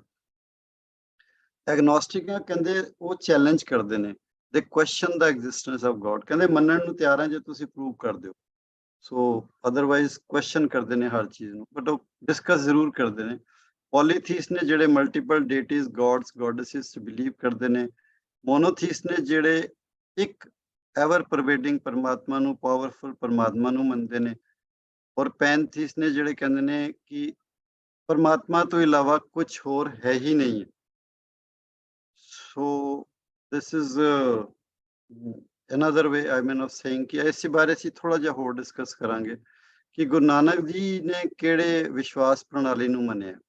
So what is the belief system practiced by Guru Nanak? Actually, Guru Nanak did not offer any belief system. He showed the path to experience the truth and become the truth. उन्होंने किसी belief ਨੂੰ niece ਕਰਕੇ ਹਰ ਚੀਜ਼ ਦਾ ਉਹਨਾਂ ਨੇ ਜ਼ਿਕਰ ਜ਼ਰੂਰ ਕੀਤਾ ਔਰ ਜ਼ਿਕਰ ਕਰਨ ਤੋਂ ਬਾਅਦ ਉਹਨੂੰ ਫਿਰ ਉਧਰ ਨੂੰ ਲੈ ਗਏ ਜਿੱਥੇ ਇੱਕ ਸਿੰਗਲ ਅਲਟੀਮੇਟ ਟਰੁੱਥ ਹੈ। ਤੇ ਉਹਨੇ ਕਿਹਾ ਉਸ ਟਰੁੱਥ ਦੀ ਡਾਇਰੈਕਸ਼ਨ 'ਚ ਚੱਲ ਪਓ ਔਰ ਉਸ ਟਰੁੱਥ ਨੂੰ ਆਪ ਤੁਸੀਂ ਬਣ ਜਾਓ। ਇਹੀ ਤੁਹਾਡੇ ਜੀਵਨ ਦਾ ਮਕਸਦ ਹੋਣਾ ਚਾਹੀਦਾ। ਸੋ ਇਹ ਬੇਸਿਕਲੀ ਅਸੀਂ ਹੁਣ ਅਗਰ ਇੱਕ ਐਗਜ਼ਾਮਪਲ ਦੇ ਤੌਰ ਤੇ ਦੇਖੀਏ ਤੇ ਗੁਰੂ ਸਾਹਿਬ ਕਿਹੜੇ ਮਾਰਗ ਤੇ ਸਾਨੂੰ ਲੈ ਗਏ ਨੇ। ਉਹ ਇੱਕ ਓਂਕਾਰ ਸਾਡਾ ਬਿਗਨਿੰਗ ਵੀ ਇੱਕ ਓਂਕਾਰ ਤੇ ਹੀ ਸਾਡਾ ਸਮਾਪਤੀ ਹੋਏਗੀ ਸਭ। So there is one all powerful omnipresent God. ਇੱਕੋ ਹੀ ਓਮਨੀ ਪ੍ਰੈਜ਼ੈਂਟ ਪਰਮਾਤਮਾ ਹੈ। ਉਹ ਮੋਨੋਥੀਜ਼ਮ ਹੋ ਗਿਆ, but there is nothing but one god ਵੱਲੋਂ ਲੈ ਜਾ ਰਹੇ ਨੇ। That means he and creation ਸਾਡੀ ਸ਼ੁਰੂਆਤ ਦੀ ਜਰਨੀ 'ਚ ਵੱਖਰੀ ਹੈ, ਪਰ ਜਿੱਥੇ ਜਰਨੀ ਖਤਮ ਹੋਏਗੀ ਉੱਥੇ ਸਿਰਫ ਪਰਮਾਤਮਾ ਰਹਿ ਜਾਏਗਾ। ਇਨੀਸ਼ੀਅਲੀ ਅਸੀਂ ਪਰਮਾਤਮਾ ਨੂੰ ਆਪਣੇ ਤੋਂ ਵੱਖਰਾ ਕਹਿ ਕੇ, ਤੂੰ ਕਹਿ ਕੇ ਵੀ ਬੁਲਾਵਾਂਗੇ, ਵੱਖਰਾ ਦੇਖਾਂਗੇ, ਪਰ ਜਦੋਂ ਜਰਨੀ ਖਤਮ ਹੋਏਗੀ ਤੇ ਉਹ ਨਹੀਂ ਹੋਏਗਾ। ਸੋ ਗੁਰੂ ਸਾਹਿਬ ਸਾਨੂੰ ਸ਼ੁਰੂਆਤ 'ਚ ਮੋਨੋਥੀਸਟ ਆ, ਜਿਉਂ-ਜਿਉਂ ਅਸੀਂ ਇਸ ਰਸਤੇ ਤੇ ਚੱਲਦੇ ਹਾਂ ਅਸੀਂ ਆਹਿਸਤਾ-ਆਹਿਸਤਾ ਪੈਨਥੀਸਟ ਬਣਦੇ ਹਾਂ। So journey from monotheism to pantheism is closest to ਜੋ ਗੁਰੂ ਸਾਹਿਬ ਸਾਨੂੰ ਕਹਿਣਾ ਚਾਹ ਰਹੇ ਨੇ। ਤੇ ਅਗਰ ਅਸੀਂ ਦੇਖੀਏ ਤੇ ਇਹਦੇ ਸਾਨੂੰ ਡਾਇਰੈਕਟ ਹੀ ਮੋਨੋਥੀਜ਼ਮ ਟੂ ਪੈਨਥੀਜ਼ਮ ਦੀ ਜੋ ਜਰਨੀ ਉਹਦਾ ਜ਼ਿਕਰ ਆ ਜਾਂਦਾ। ਕਬੀਰ ਤੂੰ ਕਰਤਾ ਤੂੰ ਹੁਆ ਮੁਝ ਮੇ ਰਾ ਨਾ ਹੂੰ, ਜਬ ਆਪਾ ਪਰਕਾ ਮਿਟ ਗਿਆ ਜਦ ਦੇਖੋ ਤਦ ਤੂੰ। ਉਹਦੇ ਫਿਰ ਕਹਿੰਦੇ ਜੇ ਸ਼ੁਰੂਆਤ ਤੇ ਜ਼ਰੂਰ ਸੀ ਮੈਂ, ਬਟ ਉਸ ਤੋਂ ਬਾਅਦ ਜਦੋਂ ਆਪਾ ਪਰਕਾ ਮਿਟ ਗਿਆ ਤੇ ਤੂੰ ਫਿਰ ਤੂੰ ਹੀ ਹੈ ਪਰਮਾਤਮਾ। ਸੋ ਪੈਨਥੀਜ਼ਮ ਹੀ ਇਜ਼ ਓਨਲੀ ਥਿੰਗ ਜੋ ਫਾਈਨਲੀ ਸਾਨੂੰ ਸਾਡਾ ਟਾਰਗੇਟ ਹੈ ਕਿ ਸੱਚ ਨੂੰ ਜਾਣਨ ਦਾ ਇੱਕੋ ਰਸਤਾ ਹੈ। ਨਹੀਂ ਉਸਤਤ ਕਰੇ ਅਨੇਕ ਜਨ ਅੰਤ ਨਾ ਪਾਰਾਵਾਰ, ਨਾਨਕ ਰਚਨਾ ਪ੍ਰਭ ਰਚੀ ਬਹੁਤ ਵੀ। ਮੈਂ ਥੋੜਾ ਫਾਸਟ ਜਾ ਰਿਹਾ ਤੇ ਜਿਵੇਂ ਸਭਨਾ ਜੀਆਂ ਕਾ ਇੱਕ ਦਾਤਾ। ਸੋ 6 ਔਰ for that matter anyone do not have monopoly on God. ਕਿਸੇ ਦੀ ਕੋਈ ਮੋਨੋਪੋਲੀ ਨਹੀਂ ਹੈ ਪਰਮਾਤਮਾ। ਪਰਮਾਤਮਾ ਤੇ ਸਭ ਲਈ ਹੈ। ਸੋ ਜਿਹੜਾ ਤਰੀਕੇ ਨਾਲ ਸੱਚ ਤੱਕ ਪਹੁੰਚ ਗਿਆ, ਵਾਹ ਵਾਹ। The divine power belongs to everyone in the same manner. There are many who progress towards the mission of life before Nanak. Nanak ਤੋਂ ਪਹਿਲਾਂ ਵੀ ਤੇ ਹੋਏ ਨੇ ਜਿਨ੍ਹਾਂ ਨੇ ਸੱਚ ਤੱਕ ਪਹੁੰਚੇ ਨੇ, ਔਰ ਉਸ ਤੋਂ ਬਾਅਦ ਵੀ ਜਿਨ੍ਹਾਂ ਨੇ ਗੁਰੂ ਨਾਨਕ ਸਾਹਿਬ ਨੂੰ ਨਹੀਂ ਜਾਣਦੇ ਉਹਨਾਂ 'ਚ ਵੀ ਬਹੁਤੇ ਹੋਣਗੇ ਜਿਹੜੇ ਸੱਚ ਤੱਕ ਪਹੁੰਚਦੇ ਹੋਣਗੇ। ਇਸ ਕਰਕੇ ਗੁਰੂ ਸਾਹਿਬ ਨੇ ਕੋਈ ਇਹ ਕਲੇਮ ਨਹੀਂ ਕੀਤਾ ਕਿ ਇਹ ਸਿਰਫ ਇੱਕੋ ਹੀ ਰਸਤਾ ਸੱਚ ਤੱਕ ਪਹੁੰਚਣ ਦਾ, ਪਰ ਸਾਡੇ ਲਈ ਉਹ ਬੜਾ ਇੰਪੋਰਟੈਂਟ ਹੈ ਕਿਉਂਕਿ ਸਾਨੂੰ ਇਸ ਤੋਂ ਇਲਾਵਾ ਕੋਈ ਹੋਰ ਸੱਚਾ ਗੁਰੂ ਮਿਲਿਆ ਹੀ ਨਹੀਂ। ਕਿਉਂਕਿ ਅਸੀਂ ਆਪ ਤੇ ਪਹੁੰਚ ਨਹੀਂ ਸਕਦੇ, ਜਾਂ ਤੇ ਆਪ ਪਹੁੰਚ ਜਾਈਏ ਜਾਂ ਫਿਰ ਕੋਈ ਸੱਚਾ ਗੁਰੂ ਮਿਲ ਜਾਏ। ਇਸ ਕਰਕੇ ਸਾਡੇ ਲਈ ਤੇ ਬਹੁਤ ਇੰਪੋਰਟੈਂਟ ਹੈ, ਪਰ ਅਸੀਂ ਇਹ ਕਲੇਮ ਕਰਨਾ ਕਿ ਉਸ ਤੋਂ ਇਲਾਵਾ ਕੋਈ ਨਹੀਂ ਹੈ। ਇਹ ਕੁਐਸਚਨ ਹੈ ਗੁਰੂ ਸਾਹਿਬਾਨ ਹੋਰ ਧਰਮਾਂ ਨੂੰ ਕਿਵੇਂ ਦੇਖਦੇ ਹਨ, ਤੇ ਇਹਦਾ ਤੇ ਖੈਰ ਆਨਸਰ ਅਸੀਂ ਬਹੁਤ ਵਾਰ ਸੁਣਿਆ ਵੀ ਹੋਇਆ। ਜਗਤ ਜਲੰਦਾ ਰੱਖ ਲੈ ਆਪਣੀ ਕਿਰਪਾ ਧਾਰ, ਜਿੱਤ ਦੁਆਰੇ ਉਭਰੇ ਤੇ ਲਿਹੋ ਉਬਾਰ। ਸੋ ਇਹਦਾ ਮੈਨੂੰ ਐਕਸਪਲੇਨ ਕਰਨ ਦੀ ਵੀ ਜ਼ਰੂਰਤ ਨਹੀਂ ਹੈ। ਤੇ ਬੇਸਿਕਲੀ ਗੁਰੂ ਗ੍ਰੰਥ ਸਾਹਿਬ ਦੇ ਵਿੱਚ 769 ਸ਼ਬਦ ਆਏ ਨੇ, 769 hymns contributed by 15 bhagats from different faiths, different social classes, including barber, butcher, weaver, king, saint, brahmin, सब तरह ਦੇ ਨੇ।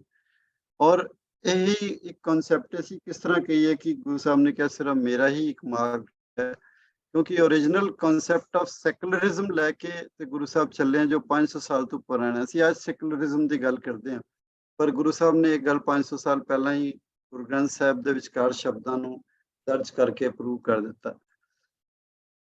ਇਹ ਇੱਕ ਕੁਐਸਚਨ ਹੈ ਜੋ ਥੋੜਾ ਸਾ ਟ੍ਰਿਕੀ ਜਿਹਾ ਕੁਐਸਚਨ ਹੈ। ਸਿੱਖ ਧਰਮ ਵਿੱਚ ਦੇਵੀ ਦੇਵਤਾਵਾਂ ਨੂੰ ਕਿਵੇਂ ਮੰਨਿਆ ਜਾਂਦਾ ਹੈ, ਥੋੜਾ ਜਿਹਾ ਸਾਨੂੰ ਡੀਪਲੀ ਸੋਚਣਾ ਪਏਗਾ, ਕਿਉਂਕਿ ਜ਼ਿਕਰ ਕਈ 100 ਜਗ੍ਹਾ ਤੇ ਆਇਆ ਇਹਨਾਂ ਦਾ, ਇੱਕ ਦੋ ਜਗ੍ਹਾ ਨਹੀਂ ਆਇਆ।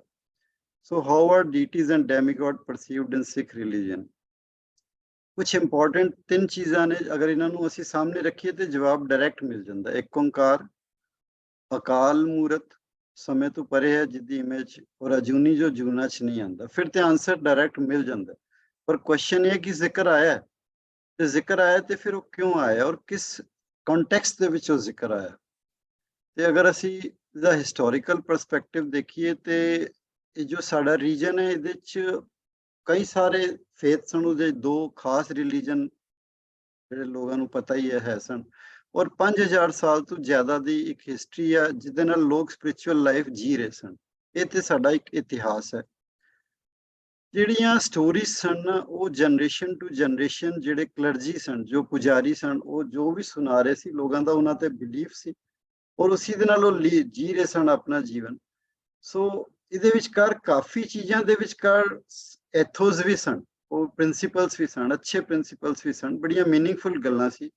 ਪਰ ਬਹੁਤ ਕੁਝ ਐਸਾ ਜਿਹਨੂੰ ਸਮਝ ਪਾਣਾ ਵੀ ਬੜਾ ਮੁਸ਼ਕਿਲ ਸੀ ਵੀ ਇਹ ਸਭ ਕਿਉਂ ਕਹਿ ਰਹੇ ਹੋ ਤੁਸੀਂ, ਇਹਦੀ ਕੀ ਲੋੜ ਸੀ। ਤੇ ਉਹਦੇ ਆਨਸਰ ਸਾਨੂੰ ਉਹਨਾਂ ਨੇ ਦਿੱਤੇ ਵੀ ਨਹੀਂ, ਉਹ ਜਿਹੜਾ ਕੰਪਰੀਹੈਂਡ ਨਹੀਂ ਹੋ ਪਾ ਰਿਹਾ ਸੀ ਉਹਨਾਂ ਨੇ ਛੋੜ ਦਿੱਤਾ। ਤਾਂ ਤੁਸੀਂ ਅਗਰ 100 ਗੱਲਾਂ ਕਰੋਗੇ 4 ਉਹਦੇ ਚ ਵੈਸੇ ਅੱਛੀਆਂ ਹੋਣਗੀਆਂ ਵੀ, ਪਰ ਅਗਰ ਅਸੀਂ ਟੋਟੈਲਿਟੀ ਨਾਲ ਲੈ ਕੇ ਚੱਲੀਏ ਤਾਂ ਫਿਰ ਸਾਡੇ ਲਈ ਬਹੁਤ ਵੱਡਾ ਧੋਖਾ ਹੋ ਜਾਂਦਾ। ਮਤਲਬ ਦੁਨੀਆ ਨਾਲ ਹੋ ਰਿਹਾ ਸੀ, 4 ਕੋ ਸਿਰਫ ਗੱਲਾਂ ਕਹੀਆਂ ਹੁੰਦੀਆਂ ਅੱਛੀਆਂ ਵਾਲੀਆਂ ਤੇ ਹੋਰ ਗੱਲ ਸੀ। ਤੇ ਇਹ ਜਿਹੜੇ ਕਰੈਕਟਰ ਨੇ, ਜਿਹੜੇ ਮਾਈਥੋਲੋਜੀਕਲ ਨੇ ਜਾਂ ਰੀਅਲ ਨੇ, ਗੁਰੂ ਸਾਹਿਬ ਨੇ ਇਹਨੂੰ ਕੋਈ ਅਪਰੂਵ ਨਹੀਂ ਕੀਤਾ। So people believed in them, followed the what clergymen advised, and ਉਹ ਜੋ ਵੀ ਐਂਸ਼ੀਐਂਟ ਸਕ੍ਰਿਪਚਰਸ ਉਹਨਾਂ ਦੇ ਲਿਖਿਆ ਸੀ ਉਹਨਾਂ ਨੂੰ ਕਹਿੰਦੇ ਰਹੇ, ਉਹ ਮੰਨਦੇ ਰਹੇ, ਚੱਲਿਆ ਆ ਰਿਹਾ ਸੀ। ਤੇ ਹੁਣ ਉਹਨਾਂ ਨੂੰ ਕੁਐਸਚਨ ਕਰਨਾ ਵਾਜ਼ ਅ ਟੈਬੂ। ਬ੍ਰਾਹਮਣ ਨੂੰ ਸਵਾਲ ਪੁੱਛਣਾ ਜਾਂ ਪੁਜਾਰੀ ਨੂੰ ਸਵਾਲ ਪੁੱਛਣਾ ਤੇ ਮਤਲਬ ਕਿ ਤੁਸੀਂ ਧਰਮ ਦੇ ਅਗੇਂਸਟ ਆਵਾਜ਼ ਉਠਾਈ ਹੈ। ਸੋ ਇਹ ਇੱਕ ਬੜੀ ਵੱਡੀ ਸਿਚੁਏਸ਼ਨ ਸੀ ਗੁਰੂ ਸਾਹਿਬ ਦੇ ਸਾਹਮਣੇ। ਹੁਣ ਗੁਰੂ ਸਾਹਿਬ ਨੂੰ ਕੀ ਕਹਿਣਾ, ਗੁਰੂ ਸਾਹਿਬ ਦੀ ਅਪਰੋਚ ਕੀ ਰਹੀ ਇਹਦੇ ਬਾਰੇ। ਉਹਨਾਂ ਕੋਲ 2 ਚੋਇਸਸ ਸੀ। Bhagats and Gurus had 2 choices. ਜਾਂ ਤੇ ਉਹਨਾਂ ਦੀ ਐਗਜ਼ਿਸਟੈਂਸ ਨੂੰ ਡਿਸਕਾਰਡ ਸਟ੍ਰੇਟ ਅਵੇ ਕਰ ਦਿਓ ਔਰ ਚੈਲੰਜ ਕਰ ਦਿਓ ਕਿ ਉਹ ਫਿਜ਼ੀਕਲੀ ਕਦੀ ਹੋ ਹੀ ਨਹੀਂ ਸਕਦੇ, ਦੇਵੀ ਦੇਵਤਾ ਕੋਈ ਫਿਜ਼ੀਕਲ ਫਾਰਮ 'ਚ ਨਹੀਂ ਆ ਸਕਦੇ। ਬਟ ਉਹਨਾਂ ਨੂੰ ਨਾ ਅਪਰੂਵ ਕਰਦਿਆਂ ਹੋਇਆਂ ਵੀ ਬੇਸਿਕਲੀ ਗੁਰੂ ਸਾਹਿਬ ਨੇ ਉਹਨੂੰ ਡਿਸਅਪਰੂਵ ਵੀ ਨਹੀਂ ਕੀਤਾ, ਔਰ ਉਹ ਜਿਹੜੀਆਂ ਇਨਕਾਰਨੇਸ਼ਨਸ ਨੇ, ਜੋ ਐਗਜ਼ਿਸਟੈਂਸ ਸੀ, ਉਹਦੇ ਬਾਰੇ ਇਹ ਸੋਚਿਆ ਇਸ ਪਰਟੀਕੂਲਰ ਐਸਪੈਕਟ ਨੂੰ ਜ਼ਿਆਦਾ ਸੈਂਸਿਟਿਵਿਟੀ ਨਾਲ ਡੀਲ ਕਰਨਾ ਪਏਗਾ। ਦੂਸਰਾ ਤਰੀਕਾ ਸੀ ਕਿ attach a new and wholesome meaning to the people's vocabulary.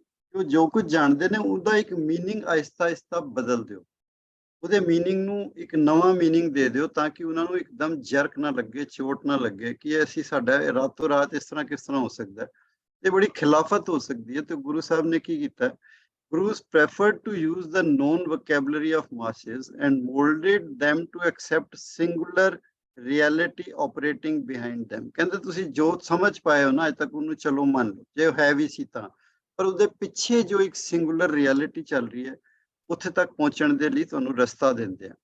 So this transition was smooth and meaningful. ਉਹ ਲੋਕਾਂ ਨੂੰ ਐਕਸੈਪਟ ਹੋ ਗਿਆ, ਕਿਉਂਕਿ ਉਹਨੂੰ ਰਿਜੈਕਟ ਕਰਨ ਦਾ ਮਤਲਬ ਗੁਰੂ ਸਾਹਿਬ ਕੋਲ ਆਣਾ ਹੀ ਨਹੀਂ ਸੀ ਕਿਸੇ ਨੇ।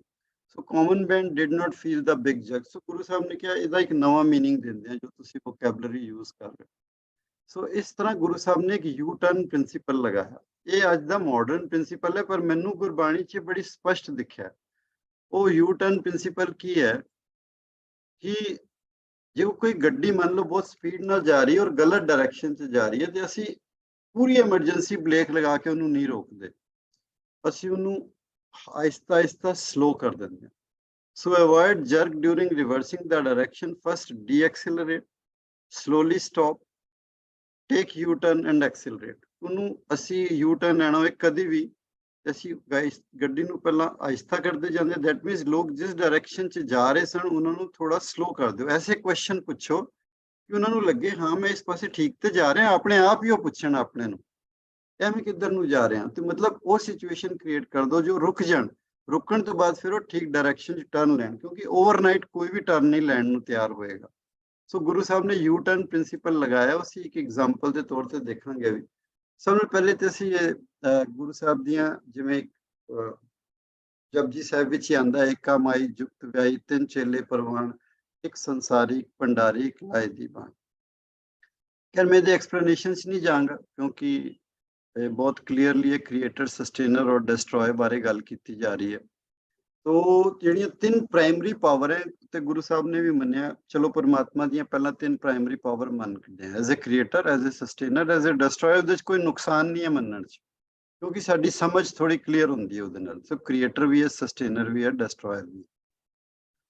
ਇਹਨੂੰ ਤਿੰਨਾਂ ਨੂੰ ਲੈ ਕੇ ਗੁਰੂ ਸਾਹਿਬ ਨੇ ਇਹਦੇ ਉੱਪਰ ਇੱਕ ਕਰਤਾ, ਜਿਸ ਤਿਸ ਭਾਵ ਜੋ ਤਿਸ ਭਾਵੇ ਤਿਵੇਂ ਚਲਾਵੇ ਜਿਵ ਹੋਵੇ ਫਰਮਾਨ। ਉਹਦੇ ਉੱਤੇ ਤਿੰਨੋਂ ਕ੍ਰੀਏਟਿਵ ਪਾਵਰ ਦੇ ਉੱਤੇ ਇੱਕ ਪਰਮਾਤਮਾ ਨੂੰ ਲਿਆ ਕੇ ਕਿਹਾ ਤੁਸੀਂ ਉਹਨੂੰ ਦੇਖੋ ਜਿਵੇਂ ਉਹ ਤਿੰਨਾਂ ਨੂੰ ਚਲਾ ਰਿਹਾ। ਔਰ ਜਿਹੜੇ ਇਹ ਵੱਡੇ ਤਿੰਨ ਐਰੋ ਕ੍ਰੀਏਟਰ, ਡਿਸਟਰੋਇਰ, ਸਸਟੇਨਰ ਦੇ ਰਿਲੇਸ਼ਨਸ਼ਿਪ ਨੂੰ ਦਿਸਣੇ ਦੇ 'ਚ ਲੱਖਾਂ ਕਰੋੜਾਂ ਬੇਅੰਤ ਪਰਮਾਤਮਾ ਦੀਆਂ ਪਾਵਰ ਹੈ ਜੋ ਤਿੰਨਾਂ ਦੇ ਅੰਡਰ ਮੰਨੀਆਂ ਜਾ ਸਕਦੀਆਂ ਕਿ ਇਹ ਤਿੰਨ ਬੇਸਿਕ ਹੈ ਤੇ ਬਾਕੀ ਤੇ ਫਿਰ ਬੇਅੰਤ ਹੀ ਨੇ ਉਹਦੇ ਨੀਚੇ। ਸੋ ਇੱਕ ਤਰ੍ਹਾਂ ਨਾਲ ਉਹਨੂੰ ਰਿਪਰੈਜ਼ੈਂਟ ਕਰਨ ਦੀ ਕੋਸ਼ਿਸ਼ ਕੀਤੀ ਹੈ ਕਿ ਚਲੋ ਤਿੰਨ ਮੰਨ ਰਹੇ, ਉਹਦੇ ਨੀਚੇ ਵੀ ਹਜ਼ਾਰਾਂ ਲੱਖਾਂ ਕਰੋੜਾਂ ਪਾਵਰਸ ਹੈ ਔਰ ਉਹ ਪਰਮਾਤਮਾ ਆਪ ਹੀ ਸਭ ਦੇ ਉੱਪਰ ਹੈ, ਇੱਕੋ ਹੀ ਚਲਾ ਰਿਹਾ। ਸੋ ਇਹ ਗੁਰੂ ਸਾਹਿਬ ਨੇ ਸਮਝਾਉਣ ਦੀ ਕੋਸ਼ਿਸ਼ ਕੀਤੀ। ਤੇ ਇਹਨੂੰ ਯੂ ਟਰਨ ਅਗਰ ਅਸੀਂ ਕਹੀਏ ਤੇ ਕਿਸ ਤਰ੍ਹਾਂ ਲਵਾਂਗੇ ਕਿ ਪਹਿਲੇ ਗੁਰੂ ਸਾਹਿਬ ਕਹਿੰਦੇ ਸੁਨਹੁ ਬ੍ਰਹਮਾ ਬਿਸਨ ਮਹੇਸ਼ ਉਪਾਏ, ਕਿ ਸੁਨ ਸਮਾਤ ਤੋਂ ਪਰਮਾਤਮਾ ਨੇ ਜਦੋਂ ਐਜ਼ ਏ ਸਰਗੁਣ ਸਰੂਪ 'ਚ ਆਣਾ ਸੀ ਤੇ ਉਹਨੇ ਬ੍ਰਹਮਾ ਮਿਸ਼ਨ ਮਹੇਸ਼ ਮਤਲਬ ਇਹ ਤਿੰਨ ਉਪਾਏ, ਮਤਲਬ ਇਹਨਾਂ ਤਿੰਨਾਂ ਨੂੰ ਵੀ ਪੈਦਾ ਕਰਤਾ। ਹੁਣ ਇਹ ਪੈਦਾ ਮਤਲਬ ਫਿਜ਼ੀਕਲ ਫਾਰਮ 'ਚ ਨਹੀਂ ਹੈ, ਬਟ ਮਤਲਬ ਇਹ ਤਿੰਨ ਸ਼ਕਤੀਆਂ ਸਾਹਮਣੇ ਆਈਆਂ। ਫਿਰ ਕਬੀਰ ਜੀ ਕੁਐਸਚਨ ਕਰਦੇ ਨੇ, ਮੈਂ ਦੱਸਿਆ ਨਾ ਜਦੋਂ ਤੁਸੀਂ ਕੁਐਸਚਨ ਕਰੋ ਤੇ ਤੁਹਾਨੂੰ ਜ਼ਿਆਦਾ ਡੈਪਥ ਸਮਝ ਆਉਂਦੀ ਕਿ ਜੀ ਬ੍ਰਹਮਾ ਵੱਡਾ ਕਿ ਜਾਸ ਉਪਾਇਆ, ਕਿ ਬ੍ਰਹਮਾ ਵੱਡਾ ਹੈ ਕਿ ਜਿਸ ਤੋਂ ਉਪਾਇਆ ਗਿਆ ਉਹ ਵੱਡਾ। ਜਰਾ ਸੋਚੋ ਲੋਗੋ ਵੀ ਤੁਸੀਂ ਕੀ ਕਰ ਰਹੇ ਹੋ। ਵੇਦ ਬੜਾ ਕਿ ਜਾਂ ਤੇ ਆਇਆ, ਤੂੰ ਬ੍ਰਹਮਾ ਨੂੰ ਵੱਡਾ ਕਹਿਤਾ, ਤੂੰ ਵੇਦ ਨੂੰ ਵੀ ਉਸ ਤੋਂ ਵੱਡਾ ਕਹਿਤਾ। ਵੇਦ ਤੂੰ ਬ੍ਰਹਮਾ ਉਦਿਸ਼, ਵੇਦ ਵੱਡਾ ਕੀ ਕਿਉਂਕਿ ਬ੍ਰਹਮਾ ਨੇ ਵੇਦ ਲਿਖੇ। ਤੇ ਇਹ ਤੂੰ ਕਿਸ ਤਰ੍ਹਾਂ ਦੇ ਉਲਟੇ ਕੰਮ ਕਰ ਰਹੇ ਹੋ ਲੋਕਾਂ ਨੂੰ। ਤੇ ਹੁਣ ਕੁਐਸਚਨਿੰਗ ਵੀ ਵਿਚਕਾਰ ਬਾਣੀ 'ਚ ਬਹੁਤ ਜਗ੍ਹਾ ਆਈ। ਫਿਰ ਯੂ ਟਰਨ ਲੈਣ ਦੇ ਲਈ ਇਹ ਤੇ ਸਲੋ ਕੀਤਾ ਗਿਆ ਉਹਨਾਂ ਨੂੰ। ਫਿਰ ਕਹਿੰਦੇ ਬ੍ਰਹਮਾ ਬਿਸਨ ਮਹੇਸ਼ ਤ੍ਰੈ ਗੁਣ ਸਿਰ ਧੰਦੇ ਲਾਇਆ, ਵੀ ਇਹਨਾਂ ਨੂੰ ਤਿੰਨਾਂ ਨੂੰ ਸਿਰਫ ਤਿੰਨ ਗੁਣਾਂ ਤੱਕ ਹੀ ਮੰਨੋ ਤੁਸੀਂ। ਤਿੰਨ ਪਰਮਾਤਮਾ ਦੀਆਂ ਪ੍ਰਾਈਮ ਕੁਆਲਿਟੀਜ਼ ਨੇ, as a creator, as a sustainer, as a destroyer. ਉਹਦੇ ਚੋਂ ਫਿਰ ਬੇਅੰਤ ਨੇ। ਸੋ ਇਹਨਾਂ ਤਿੰਨਾਂ ਨੂੰ ਸਿਰੋਂ ਸਿਰ ਧੰਦੇ ਲਾਇਆ ਹੋਇਆ, ਮਤਲਬ ਆਪਣੀਆਂ ਹੀ ਕੁਆਲਿਟੀਜ਼ ਨੂੰ ਉਹਨੇ ਬਿਜ਼ੀ ਕੀਤਾ। ਔਰ ਫਾਈਨਲੀ ਕਹਿੰਦੇ ਨੇ ਰੋਗੀ ਬ੍ਰਹਮਾ ਬਿਸਨ ਸਰੁਦਰਾ ਰੋਗੀ ਸਗਲ ਸੰਸਾਰਾ, ਕਿ ਜਦੋਂ ਇਹ ਕੁਆਲਿਟੀਜ਼ ਮਨੁੱਖ ਨੇ ਆਪਣੇ ਜੀਵਨ 'ਚ ਲਿਆਣੀਆਂ ਚਾਹੀਆਂ ਤੇ ਇਹਨਾਂ ਨੂੰ ਰੋਗ ਸੰਸਾਰ ਨੇ ਇਹਨਾਂ ਨੂੰ ਰੋਗੀ ਕਰਤਾ। ਮਤਲਬ ਕਿ ਉਹ ਆਹਿਸਤਾ ਇਹਨਾਂ ਤਿੰਨਾਂ ਦਾ ਨਾਂ ਲੈ ਕੇ ਕਲੀਅਰਲੀ ਅੱਗੇ ਇਹਨਾਂ ਨੂੰ ਰੋਗੀ ਵੀ ਕਹਿ ਰਹੇ ਨੇ। ਮਤਲਬ ਬੇਸਿਕਲੀ ਪਰਮਾਤਮਾ ਦੀ ਜਿਹੜੀ ਬਖਸ਼ੀਆਂ ਕੁਆਲਿਟੀਆਂ ਨੂੰ ਤੁਸੀਂ ਸੰਸਾਰਿਕ ਜੀਵ ਹੋ ਕੇ ਪੁੱਠਾ ਕਰੀ ਜਾ ਰਹੇ ਹੋ। ਸੋ ਇਹ U turn principal Guru Sahib ਨੇ ਬਹੁਤ ਸੋਹਣੇ ਤਰੀਕੇ ਨਾਲ, ਅਸੀਂ ਜਿਹੜੇ ਵੀ ਸ਼ਬਦ ਲਈਏ ਕਿਸੇ ਬਾਰੇ ਵੀ ਹੋਣ, ਚਾਹੇ ਉਹਨਾਂ ਦਾ ਹਿਸਟੋਰੀਕਲ ਪਰਸਪੈਕਟਿਵ ਹੋਏ, ਕੁਛ ਹੋਏ, ਸਾਨੂੰ ਅਲਟੀਮੇਟਲੀ ਸਾਰੇ ਸ਼ਬਦ ਇਕੱਠੇ ਰੱਖ ਕੇ ਦੇਖੋ ਤੇ ਲੱਗੇਗਾ ਕਿ ਗੁਰੂ ਸਾਹਿਬ ਨੇ ਸਾਰਿਆਂ ਨੂੰ ਯੂ ਟਰਨ ਦਿਵਾਇਆ ਕਿ ਆਪਣੇ ਆਪ ਸੋਚੋ ਤੁਸੀਂ ਕਰ ਕੀ ਰਹੇ ਹੋ, ਕਹਿ ਕੀ ਰਹੇ ਹੋ। ਸੋ ਇਹ ਇੱਕ ਤਰ੍ਹਾਂ ਦਾ ਸਿੱਖ ਫੇਥ ਦੇ ਵਿਚਕਾਰ deities and demigods represent different powers of God. ਸਾਡੇ ਲਈ ਸਿਰਫ ਪਰਮਾਤਮਾ ਦੀ ਸ਼ਕਤੀ ਹੈ, ਉਹਦਾ ਨਾਂ ਰੱਖ ਦਿੱਤਾ ਗਿਆ। ਦੇ ਆਰ ਪਿਓਰਲੀ ਫਿਗਰੇਟਿਵ, ਉਹ ਲਿਟਰਲ ਨਹੀਂ ਨੇ। ਉਹਨਾਂ ਨੂੰ ਇਹ ਨਾ ਸੋਚੋ ਵਾਕਈ ਉਹ ਆਏ ਦੁਨੀਆ ਵਿੱਚ। ਫਿਗਰੇਟਿਵ ਹੈ ਮਤਲਬ ਐਜ਼ ਅ ਮੈਟਾਫੋਰ ਯੂਜ਼ ਕੀਤੇ ਗਏ ਨੇ, ਕਿਸੇ ਪਾਵਰ ਦਾ ਨਾਂ ਰੱਖ ਦਿੱਤਾ। His powers are uncountable and ਇਸ ਕਰਕੇ ਜੋ 333 ਕਰੋੜ ਦੇਵਤਿਆਂ ਦੀ ਵੀ ਗੱਲ ਹੁੰਦੀ ਹੈ ਉਹ ਇੱਕ ਰਿਪਰੈਜ਼ੈਂਟੇਟਿਵ ਨੰਬਰ ਹੈ। ਸੋ 330 ਤੇ ਸਾਨੂੰ ਕਦੀ ਨਹੀਂ ਰੁਕਣਾ, ਸਭ ਨੂੰ ਇਕੱਠਾ ਕਰ ਦਿਓ ਤੇ ਫਾਈਨਲੀ ਉਹ ਫਿਰ ਇੱਕ ਹੀ ਹੈ। ਸੋ ਅਲੰਕਾਰਿਕ ਹੈ, ਸ਼ਾਬਦਿਕ ਨਹੀਂ ਲੈਣਾ ਉਹਨੂੰ ਸਿੰਬਲ ਆਫ ਮੈਟਾਫੋਰ ਮੰਨ ਕੇ, ਪਰਮਾਤਮਾ ਦੀ ਇੱਕ ਸ਼ਕਤੀ ਮੰਨ ਕੇ ਕਿ ਹਾਂ ਪਰਮਾਤਮਾ ਇੱਕ ਸ਼ਕਤੀ ਦਾ ਨਾਂ ਇਹ ਰੱਖ ਦਿੱਤਾ ਗਿਆ, ਬ੍ਰਹਮਾ ਰੱਖ ਦਿੱਤਾ। ਪਰ ਪਰਮਾਤਮਾ ਦੀ ਕ੍ਰੀਏਟਿਵ ਪਾਵਰ ਹੈ। ਨਾ ਤੇ ਕਦੀ ਬ੍ਰਹਮਾ ਆਏ, ਨਾ ਕਦੀ ਬ੍ਰਹਮਾ ਦੀ ਡੈਥ ਹੋਈ, ਨਾ ਕੋਈ ਉਹਦੇ ਨਾਲ ਜੁੜੀਆਂ ਕਹਾਣੀਆਂ ਨੂੰ ਸਾਨੂੰ ਮੰਨਣਾ ਹੈ, ਬਿਕੋਜ਼ ਅਸੀਂ ਉਸ ਚੀਜ਼ ਨੂੰ ਮੰਨਣਾ ਹੀ ਨਹੀਂ ਹੈ। ਅਸੀਂ ਸਿਰਫ ਇਹਨੂੰ ਲਿਆ ਜਿਹਦਾ ਇੱਕ ਨਵਾਂ ਮੀਨਿੰਗ ਗੁਰੂ ਸਾਹਿਬ ਨੇ ਅਟੈਚ ਕੀਤਾ ਕਿ ਸਭ ਤੋਂ ਉੱਤਮ ਧਰਮ ਦੀ ਕੋਈ ਪਰਿਭਾਸ਼ਾ ਹੈ। ਇਹ ਬਹੁਤ ਸਿੰਪਲ ਕੁਐਸਚਨ ਹੈ, ਮੈਂ ਇਹਨੂੰ ਬੜੀ ਫਾਸਟ ਲੈ ਲਾਂਗਾ। ਸਰਬ ਧਰਮ ਮੈਂ ਸ੍ਰੇਸ਼ਟ ਧਰਮ ਹਰ ਕੋ ਨਾਮ ਜਪ ਨਿਰਮਲ ਕਰਮ।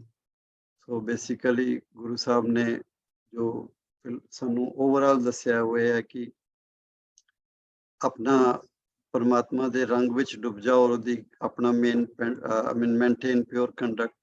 ਪਰਮਾਤਮਾ ਦਿਸਦਾ ਕਿਵੇਂ ਹੈ? ਇੱਕ ਅਬਰਾਹਮਿਕ ਗੋਡ ਦੀ ਪਿਕਚਰ ਬਣਾਈ ਜਾਂਦੀ ਹੈ, ਪਰ ਅਸੀਂ ਇਸ ਗੋਡ ਨੂੰ ਨਹੀਂ, ਅਸੀਂ ਵਾਹਿਗੁਰੂ ਨੂੰ ਹੀ ਮੰਨਦੇ ਹਾਂ। ਸੋ ਇਹਨੂੰ ਅਸੀਂ ਗੁਰੂ ਸਾਹਿਬ ਨੇ ਡਿਸਕਾਰਡ ਕੀਤਾ ਤੇ ਨਿਰਗੁਣ ਆਪ ਸਰਗੁਣ ਵੀ ਉਹੀ, ਕਲਾ ਧਾਰ ਜਿਨ ਸਗਲੀ ਮੋਹੀ। ਸੋ ਅਗਰ ਅਸੀਂ ਇਹਨੂੰ ਐਕਸਪੈਂਡ ਕਰੀਏ ਤੇ ਨਿਰਗੁਣ ਔਰ ਸਰਗੁਣ ਉਹ ਆਪ ਹੀ ਹੈ, ਫਾਰਮਲੈਸ ਵੀ ਉਹੀ ਹੈ, ਫਾਰਮਡ ਵੀ ਉਹੀ ਹੈ, डिवाइन है, एवर परवेडिंग है, अनरिलेटेड है। जो फॉर्मलेस है वो बिल्कुल डिवाइन है, वो हमेशा रहने वाला है, वो रिलेटेड नहीं है, अतंक है वो बिल्कुल। जो फॉर्मड है वो मैनिफेस्टेड है, टैंपरेरी है, रिलेटेड भी है। ਉਹਦੇ 'ਚ ਅਸੀਂ ਰਿਲੇਸ਼ਨਸ਼ਿਪਸ ਵੀ ਦੇਖ ਸਕਦੇ ਹਾਂ।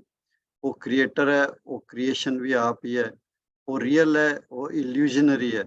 ਤੇ ਸਾਨੂੰ ਇਲੂਜ਼ਨਰੀ ਵੱਲੋਂ ਵਾਪਸ ਰੀਅਲ ਵੱਲ ਜਾਣਾ ਹੈ। To stay on the path of and reach the truth, we need to see the hand of real behind illusion। तो उस illusion ਦੇ ਪਿੱਛੇ ਜੋ ਹੱਥ ਹੈ ਅਸੀਂ ਉਹਨੂੰ ਦੇਖਣਾ ਤੇ ਵਾਪਸ ਰੀਅਲ ਦੀ ਡਾਇਰੈਕਸ਼ਨ ਪਕੜਨੀ ਹੈ। ਉਹ ਹੈ ਸਾਡੇ ਸਾਹਮਣੇ, ਪਰ ਉਹਦੇ ਨਾਲ ਜੁੜਨਾ ਨਹੀਂ ਹੈ। ਜੁੜਨਾ ਅਸੀਂ ਵਾਪਸ ਇੱਧਰ ਹੀ ਹੈ।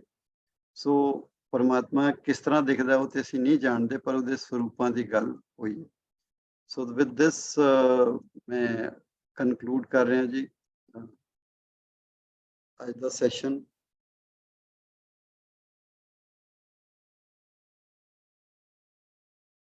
ਥੋੜਾ ਜਿਹਾ ਟਾਈਮ ਜ਼ਿਆਦਾ ਲੱਗ ਗਿਆ, ਬਾਰ ਵਿੱਚ ਇੰਟਰਨੈਟ ਦੀ ਇਸ਼ੂ ਆ ਰਿਹਾ ਸੀ। ਸੋ